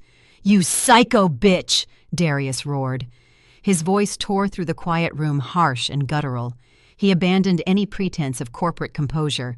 He lunged forward from the edge of the room, his heavy metallic gray suit jacket flapping open as he crossed the distance in 3 rapid, aggressive strides. He aimed directly for me, his hands outstretched, his fingers hooked like claws. He intended to physically seize me, to grab me by the collar of my tailored suit and hurl me against the glass wall. He wanted to reassert dominance through sheer physical violence, completely blind to the reality of the environment he had invaded. He never made it past the edge of the obsidian conference table. Before I even had to shift my weight or raise a hand in defense, 2 massive security operatives materialized from the shadowed alcove near the private executive entrance. They moved with terrifying synchronized speed, intercepting Darius before his outstretched hands could even brush the fabric of my sleeve. The lead operative, a man whose sheer physical mass dwarfed Darius's aggressive posturing, caught Darius by the lapels of his expensive jacket. Using the attacker's own frantic momentum against him, the operative spun Darius sharply to the side. With a brutal, practiced efficiency, the operative slammed Darius face first onto the cold, unforgiving surface of the polished obsidian table. The impact was loud, a heavy thud that knocked the breath completely out of Darius's lungs in a sharp grunt. The second operative immediately secured Darius's arms, wrenching them backward and pinning them forcefully against his spine. They immobilized the struggling venture capitalist, effortlessly treating him with the exact same clinical detachment they would apply to any violent trespasser in a high-security corporate zone. Darius thrashed wildly against the black stone, his cheek pressed flat against the table. He kicked his legs, his expensive leather shoes scraping frantically against the carpet. "Get your hands off me!" he screamed, his voice muffled and distorted by the hard surface. "I will sue this entire firm. I will have you all arrested for assault."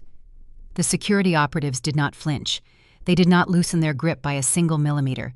They simply held him there, a captive audience forced to face the architect of his total ruin. I did not step back. I calmly walked up to the edge of the table, stopping just inches from where Darius lay pinned and struggling. I looked down at him, my expression radiating an absolute chilling calm. I reached for the thick leather-bound dossier Julian had previously slid across the table. The cover bore the stark red seal of my primary holding company. I picked it up and deliberately dropped it directly in front of Darius's face, close enough that he could read the bold black text printed on the cover page. Notice of immediate default and asset seizure. Darius stopped struggling. His eyes widened, locking onto the harsh, legally binding words resting inches from his nose. His frantic breathing hitched, replaced by a sudden, terrifying stillness. "You love to brag about your digital asset portfolios." "Darius," I stated, my voice echoing clearly over his ragged breathing. "You love to corner billionaires at weddings and pitch your revolutionary cryptocurrency models. You walk around Manhattan projecting the image of a financial visionary." I leaned closer, ensuring my voice cut through his rising panic. "But you are not an investor, Darius," I said softly. "You are a con artist running a high-tech Ponzi scheme. And your luck just ran out entirely." I tapped the red seal on the dossier. "When the cryptocurrency market tanked last quarter, your primary decentralized funds lost 90% of their value," I explained, delivering the forensic facts with surgical precision. "You hemorrhaged your initial investors' capital. To hide the catastrophic losses, you secretly took out massive high-interest bridge loans from 3 separate institutional lenders, using heavily inflated fraudulent asset projections as collateral." Darius squeezed his eyes shut, shaking his head against the obsidian table. "You don't know what you are talking about," he hissed weakly. "It is a temporary liquidity issue. The market will rebound. The market is irrelevant, Darius, because the lenders are no longer waiting for a rebound." I tapped the dossier again. "Over the past 72 hours, I utilized a network of anonymous proxy buyers to systematically purchase the outstanding debt portfolios from all 3 of your primary institutional lenders. They were eager to offload the toxic assets. They sold them to my holding company at a significant discount." Darius's eyes snapped open. The reality of the transaction struck him with the force of a physical blow. The arrogant swagger, the violent rage had all vanished, replaced instantly by a hollow, consuming terror. He stared at the red seal on the document, his mind desperately trying to calculate an escape route that did not exist. "I own your debt, Darius. Every single penny of it, I confirm, delivering the fatal blow. You currently owe my holding company $30 million. And unlike your previous lenders, I am not interested in negotiating a repayment plan. The document in front of you is a formal demand for immediate total restitution." Darius let out a choked, panicked sound. "I don't have $30 million, he stammered, his voice cracking into a pathetic whine. "You know I don't have that kind of liquidity. If you call in those loans today, my firm goes into immediate receivership. The feds will audit the accounts. They will see the forged collateral projections." I stood up straight, looking down at the man who had deliberately spilled red wine on my wedding gown, the man who had demanded I hand over my estate to save his fraudulent lifestyle. "That is exactly the point, Darius," I replied coldly. "You thought you could extort a vulnerable orphan to secure the collateral you desperately needed. You thought you could use my $15 million estate to hide your federal crimes. You are not a visionary. You are a fraud clutching a ticking time bomb, and I just triggered the detonator." Darius let out a raw, unhinged scream of pure desperation. It was the sound of a man watching his entire existence evaporate into thin air. He thrashed violently against the grip of the security operatives, cursing me, cursing his investors, cursing the reality he could no longer deny. But his screams meant nothing. They were just empty noise echoing in a room where he possessed absolutely no power. He was a bankrupt criminal pinned to a table, and the federal authorities were already on their way. The revelation of the $30 million debt hung over the obsidian table, a suffocating, invisible weight that crushed the remaining air from the boardroom. The arrogant posturing of the Gregory family evaporated, replaced entirely by a chaotic, scrambling panic. When faced with the terrifying reality of federal prison and total financial ruin, the facade of their elite familial loyalty instantly disintegrated. They were not a family united by love or respect. They were a syndicate united by greed, and the moment the money vanished, they turned on each other with feral, uninhibited violence. Vanessa had been standing near the glass wall, clutching her designer handbag like a life preserver, watching in stunned silence as the security operatives pinned her husband to the table. The words $30 million and federal audit echoed in her ears. Her brain frantically processed the implications.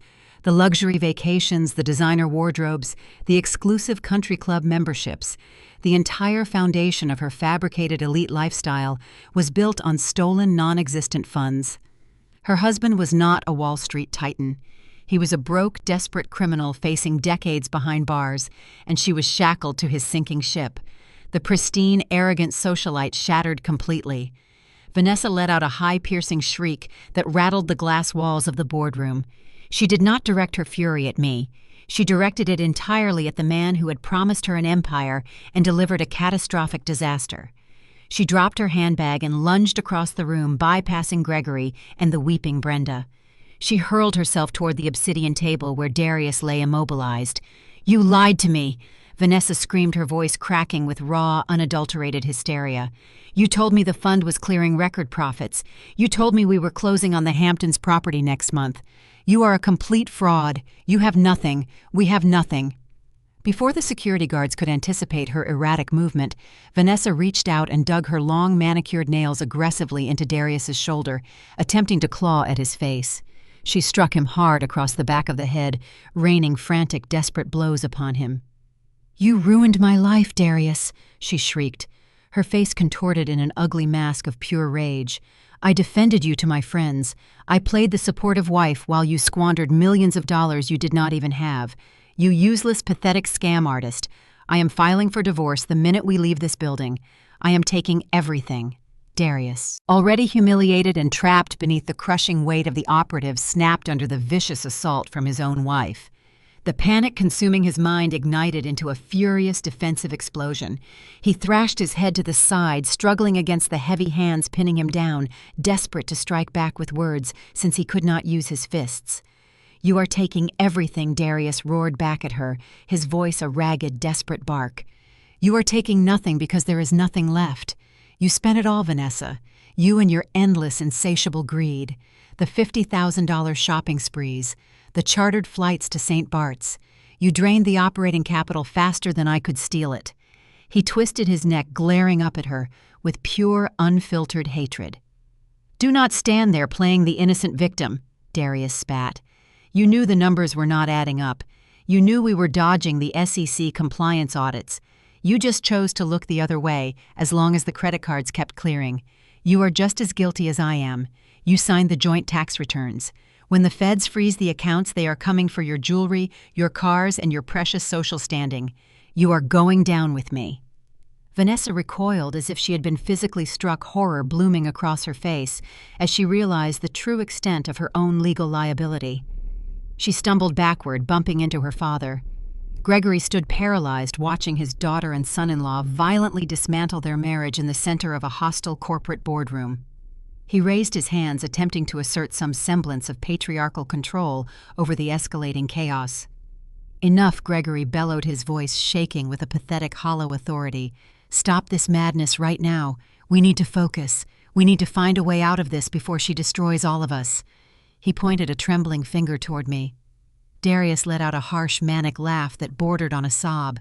His eyes darted wildly, locking onto Gregory with a venomous, spiteful glare. He was going down, and he refused to go down alone. He decided to drag the entire family into the fire with him. "Find a way out!" Gregory Darius yelled, his voice echoing off the glass walls. "The same way you found a way out 10 years ago. You want to talk about destroying the family? Let us talk about where you got the capital to save your failing logistics company."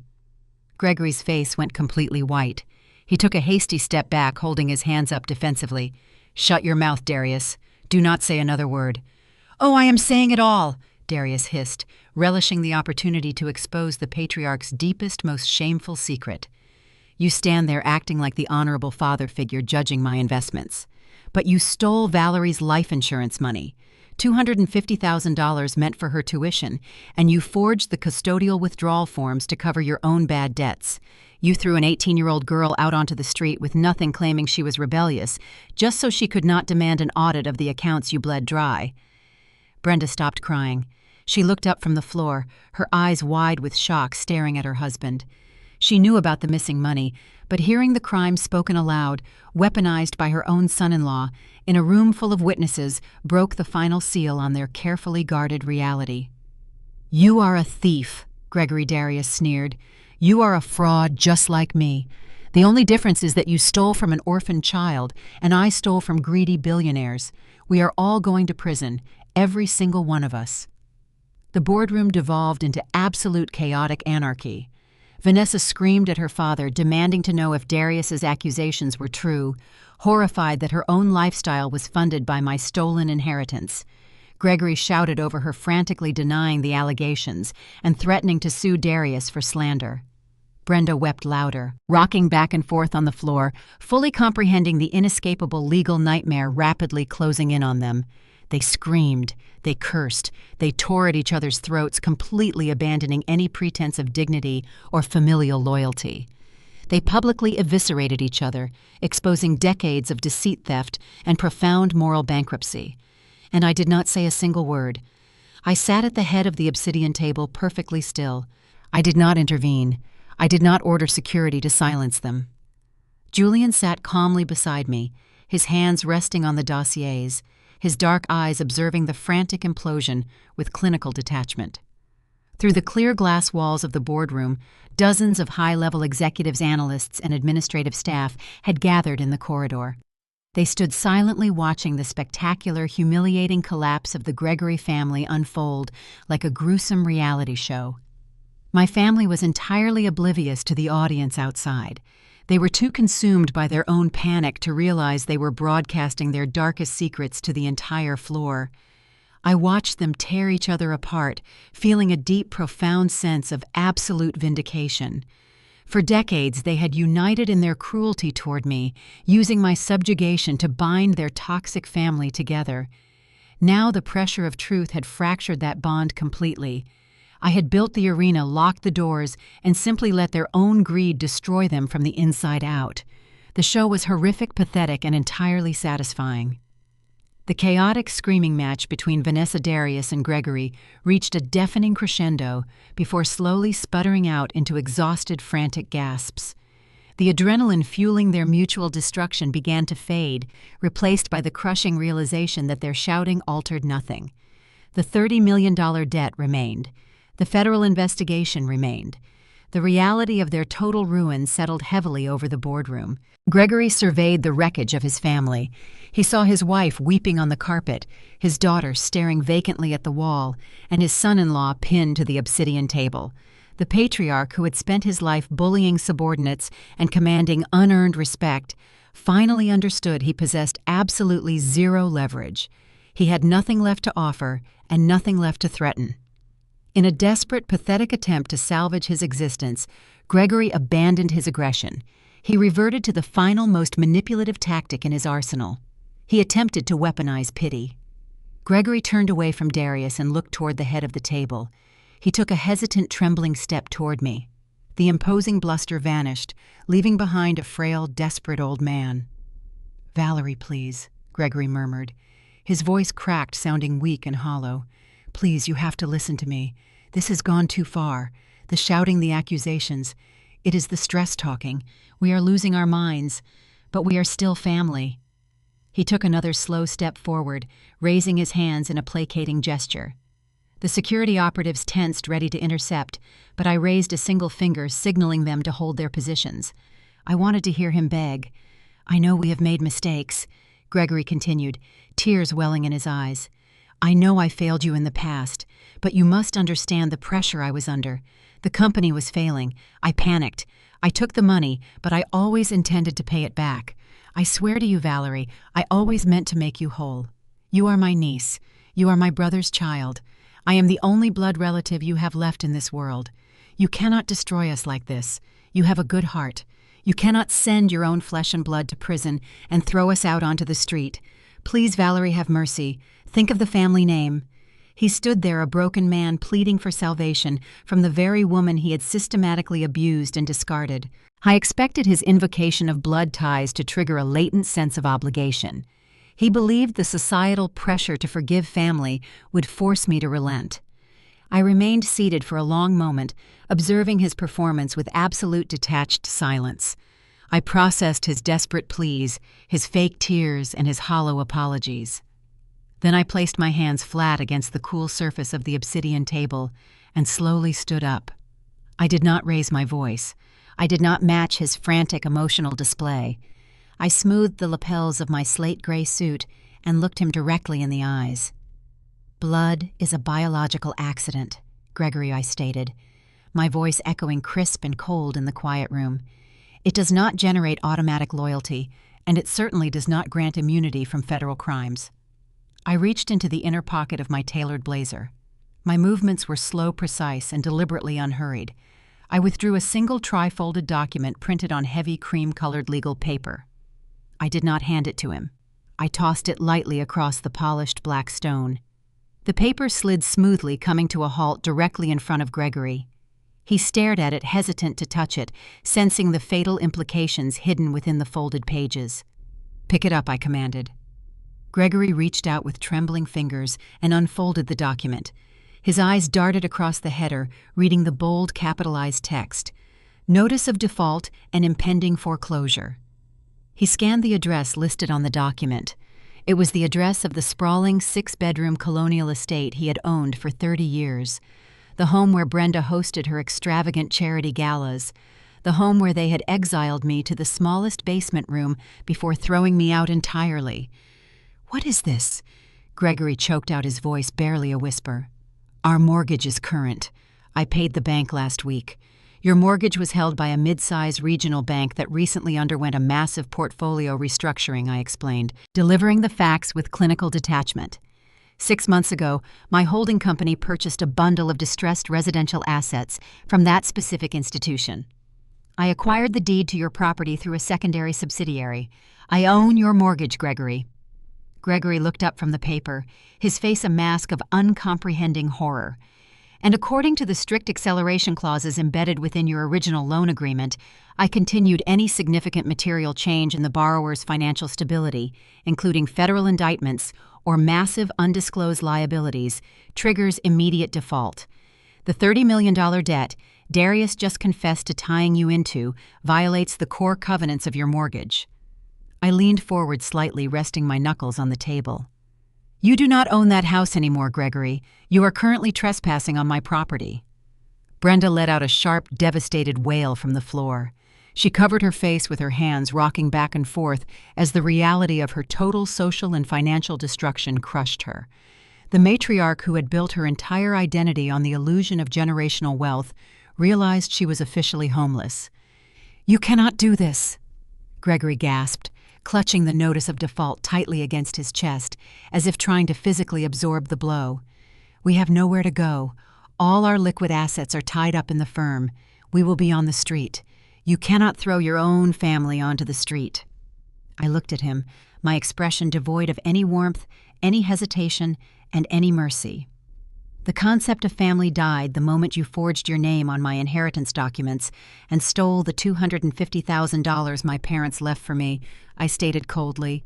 "It died the night you packed my belongings into garbage bags and threw an 18-year-old girl out into the freezing rain because I demanded to see my bank statements.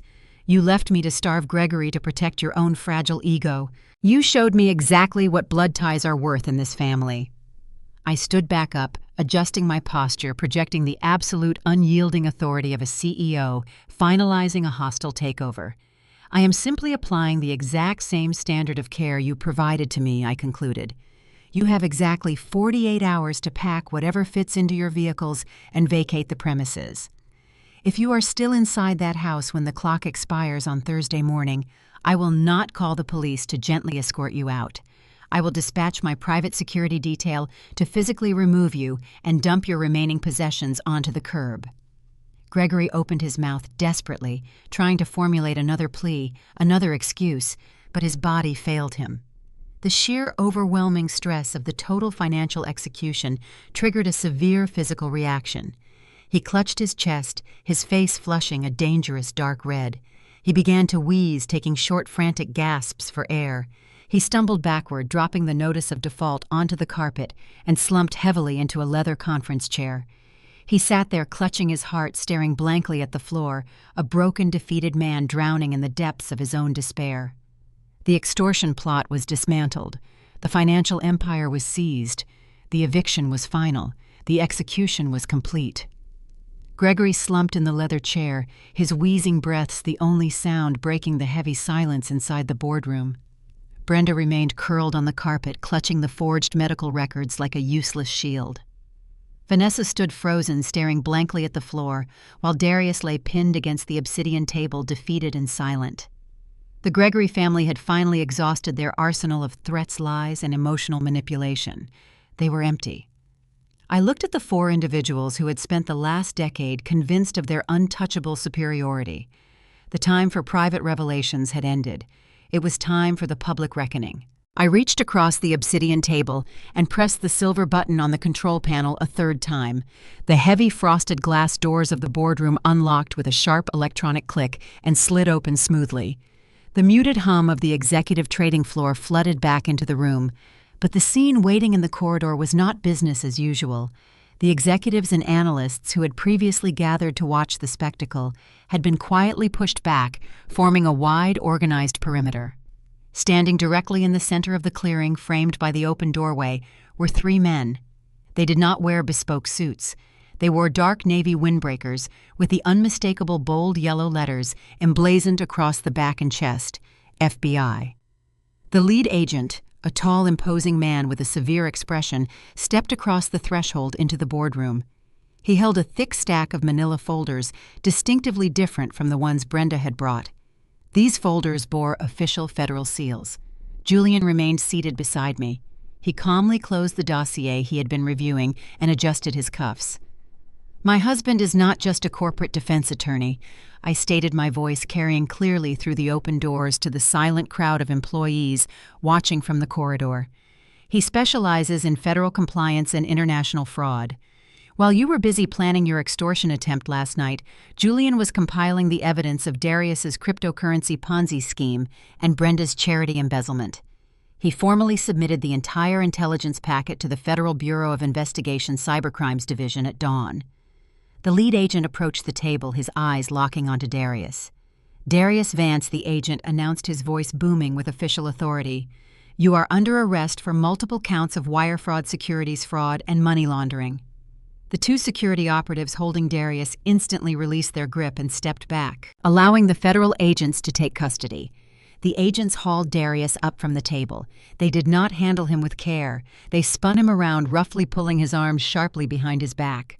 The sharp, metallic ratcheting sound of heavy steel handcuffs locking around his wrists echoed sharply in the quiet room.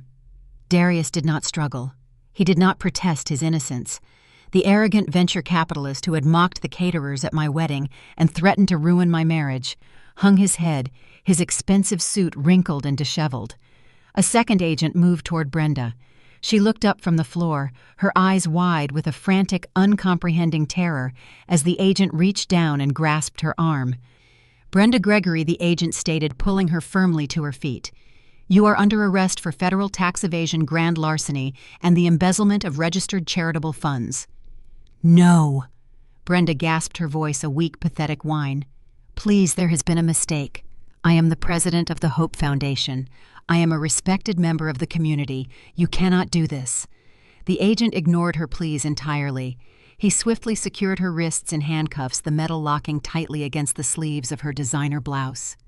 Brenda sobbed openly, the sound echoing pitifully as the reality of her impending incarceration crushed her remaining dignity. Gregory remained slumped in his chair, watching his wife and son-in-law being processed for federal transport. He clutched his chest, offering no defense, no intervention, and no support. The patriarch who demanded absolute loyalty from his family abandoned them completely the moment the authorities arrived. Vanessa backed away until she hit the glass wall, her hands flying up to cover her mouth in absolute horror. She watched the federal agents secure the prisoners, realizing that the luxurious, untouchable life she believed she was entitled to had just been permanently eradicated. "Bring them out," the lead agent commanded. The agents turned Darius and Brenda toward the open boardroom doors.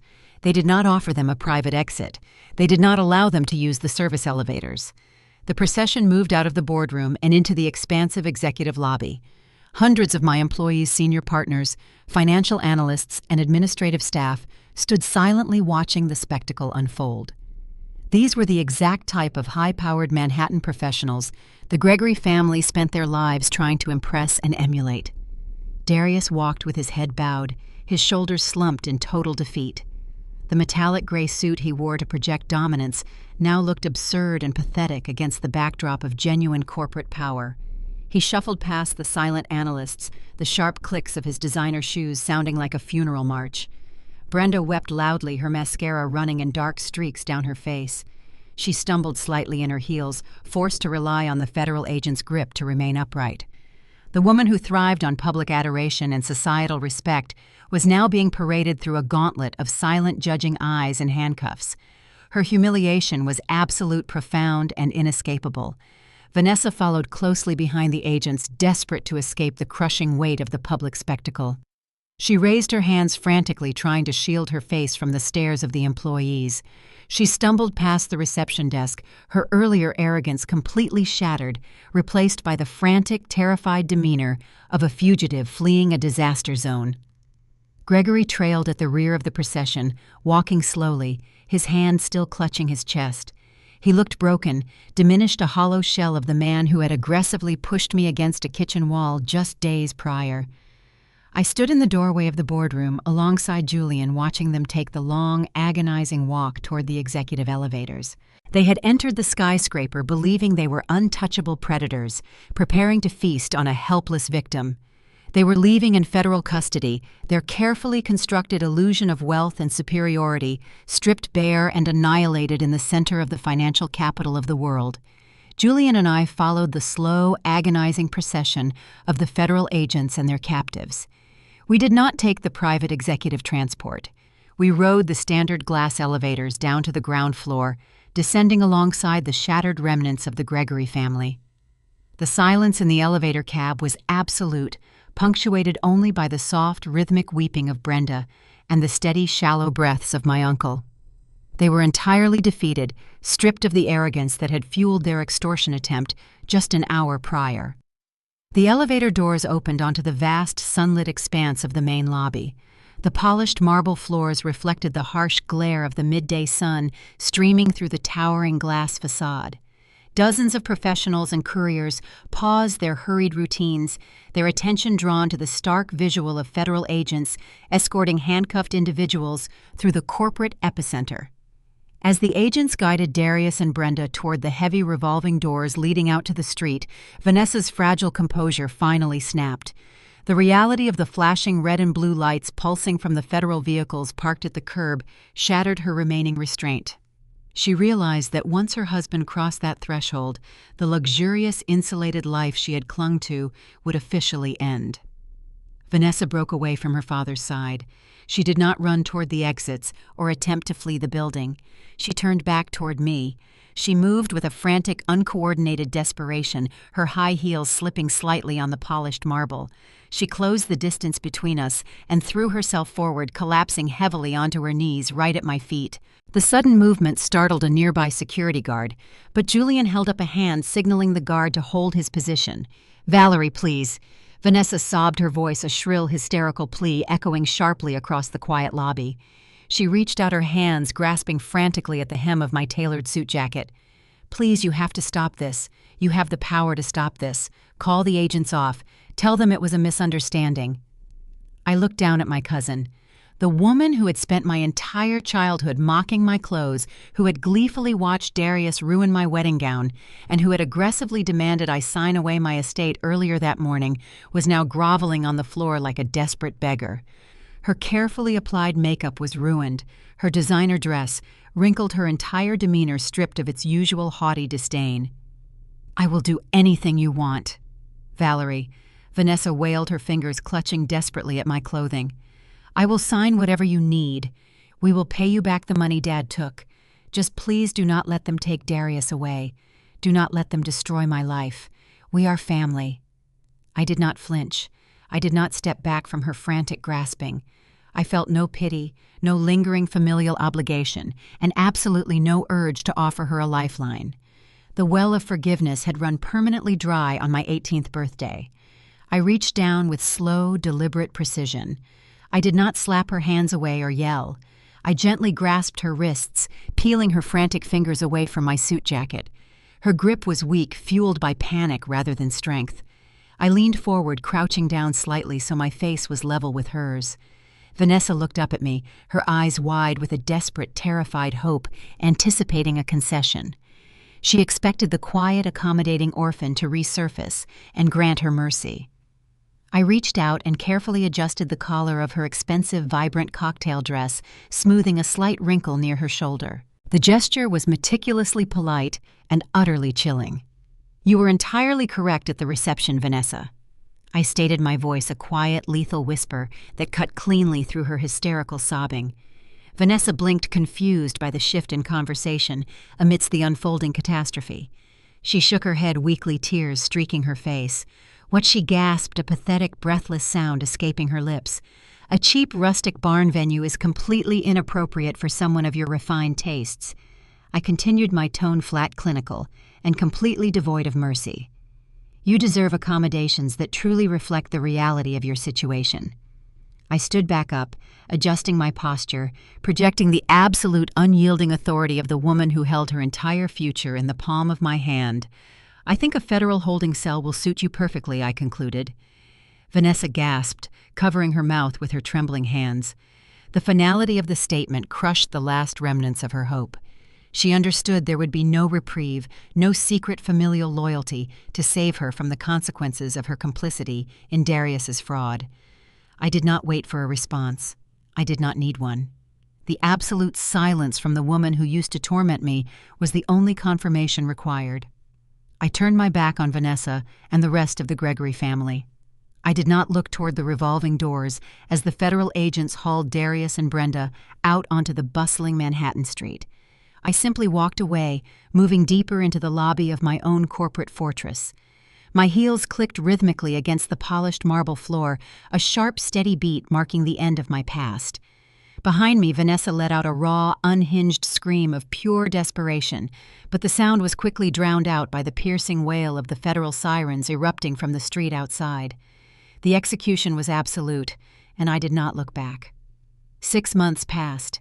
The shifting seasons brought a chilling, undeniable permanence to the new reality, defining my former relatives. The sprawling 6-bedroom colonial estate that Gregory used to project his fabricated wealth stood entirely empty. The regional bank foreclosed on the property within weeks of the federal raid. The heavy oak front doors were chained shut, bearing the stark yellow notice of government seizure. Gregory and Brenda did not hire professional movers. They possessed no capital to secure a relocation service. They carried their remaining unseized possessions in heavy black plastic garbage bags, loading them into the back of a rusted decade-old sedan they purchased from a local salvage lot. They currently reside in a cramped 2-bedroom rental apartment located on the industrial outskirts of Queens. The walls of the unit are paper-thin, offering no insulation from the noise of the neighboring tenants. The radiator clanks loudly through the cold nights, a constant grating reminder of their descent. Gregory, the patriarch who stole my parents' life insurance payout to fund his failing logistics firm, now works as a part-time logistics dispatcher for a discount delivery service. He sits in a windowless concrete booth for 10 hours a day, answering phones and routing delivery trucks for a supervisor half his age. He hands over 80% of his minimum wage paycheck to satisfy the court-ordered restitution and his mounting insurmountable legal debts. Brenda spends her days trapped in the cramped apartment, staring at the peeling wallpaper and the stained linoleum flooring. She is entirely exiled from the charity galas, the tennis clubs, and the high society luncheons she once ruled. Their social circle evaporated the exact moment the handcuffs clicked shut in my boardroom. The elite friends they spent decades cultivating deleted their numbers and blocked their calls, treating their names like a contagious disease. Darius faced a federal judge in late November. The courtroom was sterile cold and stripped of the glamorous facade he used to manipulate his investors. The prosecution utilized the encrypted files Julian provided, presenting a flawless, undeniable map of wire fraud, investor deception, and international money laundering. Darius attempted to secure a reduced sentence by offering to turn state evidence against his former partners, but he possessed nothing of value to trade. My forensic accounting sweep had already mapped the entire illicit network. The presiding judge looked down from the bench, his expression radiating pure judicial disdain. He handed down a rigid 8-year sentence in a federal penitentiary, rejecting every plea for leniency. Darius traded his custom-tailored metallic suits, his expensive cologne, and his flashy designer watches for a standard-issue khaki prison uniform. The swaggering venture capitalist who poured red wine onto my wedding dress now spends his days adhering to the strict, unrelenting schedule of a federal inmate. His cryptocurrency portfolios were seized, liquidated, and distributed directly to the investors he defrauded. His name currently serves as a cautionary tale in the financial district, a footnote in corporate lectures about a con artist who foolishly tried to extort the wrong holding company. Vanessa experienced the most poetic, agonizing descent of them all. The federal authorities seized her joint bank accounts, her luxury vehicles, and her extensive designer jewelry collections, legally classifying them as assets purchased with illicit funds. Left with zero capital, a ruined surname, and a highly publicized connection to a federal fraud case, she found herself entirely unemployable in the corporate sector. She was forced to take a job as a server at a crowded, high-volume diner located in a rundown strip mall off the interstate. The harsh, buzzing fluorescent lights of the diner offer no favors to her weary complexion. She spends 8 hours a day on her feet, wearing a cheap, scratchy polyester uniform, carrying heavy trays of fried food and cheap beverages to impatient travelers. Last Friday evening, during the chaotic dinner rush, Vanessa navigated the narrow, grease-stained aisles of the diner. She carried a large plastic tray loaded with heavy ceramic plates and a single glass of cheap house red wine. A customer seated at a corner booth abruptly pushed his chair backward, stepping directly into her path. Vanessa stumbled, her spiked heels catching on the slick linoleum floor. She lost her grip on the plastic tray. The glass of red wine tipped forward, splashing directly onto the customer's crisp white dress shirt. The man stood up, his face flushing a dark, furious red. He did not accept her panicked, breathless apologies. He raised his voice, demanding the shift manager, loudly berating her competence in front of the entire crowded restaurant. He pointed a rigid finger at the dark stain blooming across his chest and ordered her to clean the mess immediately. Vanessa had to drop to her knees on the dirty floor. She clutched a handful of cheap paper napkins, frantically wiping up the spilled wine, while the patron stared down at her in silent judgment. The universe possesses a flawless, ruthless sense of timing, delivering the exact humiliation she orchestrated at my wedding reception right back onto her own shoulders. The woman who mocked my venue as a cheap barn now spends her evenings scrubbing spilled drinks off the floor of a roadside diner, far removed from the grit of the diner and the sterile, echoing walls of the federal prison. I sat on the expansive stone terrace of my Hudson Valley estate. The crisp evening air carried the clean scent of wild roses and ancient pine trees. The autumn sun dipped low on the horizon, casting a brilliant golden light across the manicured vineyards and the reclaimed wood of the reception hall. The estate hummed with a quiet, enduring peace. My commercial real estate portfolio had expanded significantly over the past 6 months. Shedding the toxic weight of my family allowed my focus to sharpen. My holding company acquired 3 new high-rise properties in Manhattan and a luxury resort in the Hamptons. The business thrived, unburdened by extortion or the drain of parasitic relatives. Julian walked out onto the terrace holding 2 crystal flutes and a chilled bottle of vintage champagne. He wore a simple, dark cashmere sweater, his posture relaxed, his sharp eyes reflecting the quiet tranquility of the property we secured together. He walked over to my chair and handed me a glass. I took a slow sip, feeling the crisp, effervescent liquid on my tongue. We watched the sky shift from a vibrant gold to a deep bruised purple as the sun slipped below the tree line. We did not speak about Gregory. We did not mention Brenda, Vanessa, or Darius. They were ghosts erased entirely from our reality the moment the elevator doors closed in my Manhattan skyscraper. They no longer occupied a single fraction of a second in my thoughts. They did not earn the right to exist in my memory, nor did they warrant a single ounce of my lingering anger. I leaned back in my chair, resting my hand firmly in Julian's grasp. The estate around us stood silent and strong.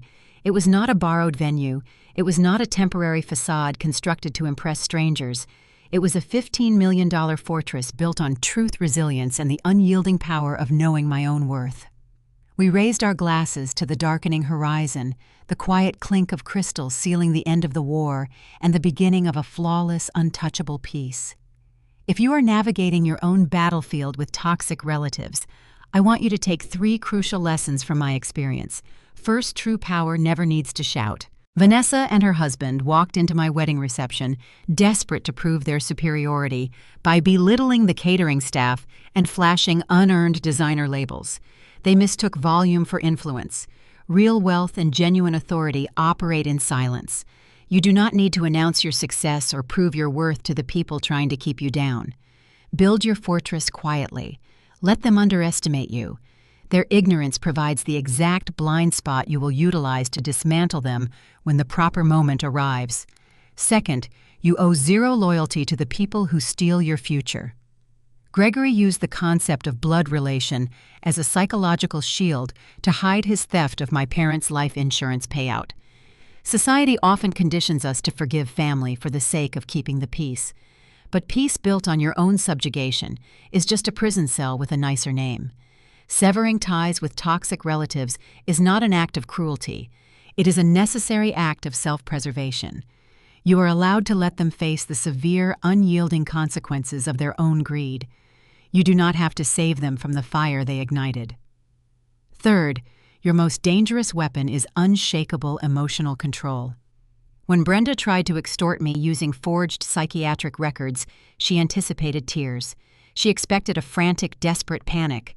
Predators feed on your emotional reaction because it validates their perceived control over your reality. By stripping the emotion from the equation and treating their blackmail as a simple, sterile business transaction, I inverted the power dynamic entirely. When you stop reacting and start maneuvering, their entire manipulative strategy collapses under its own weight. You are the sole author of your own future. Do not hand the pen to the people who treat you like a footnote. Thank you for spending your time with me today and allowing me to share my journey. If you found strength in this resolution, please hit the like button and share your own experiences in the comments section below. Make sure to subscribe to Hazel Tells Stories for more narratives about reclaiming your power, setting unbreakable boundaries, and watching karma collect its debts. Until next time, guard your peace and never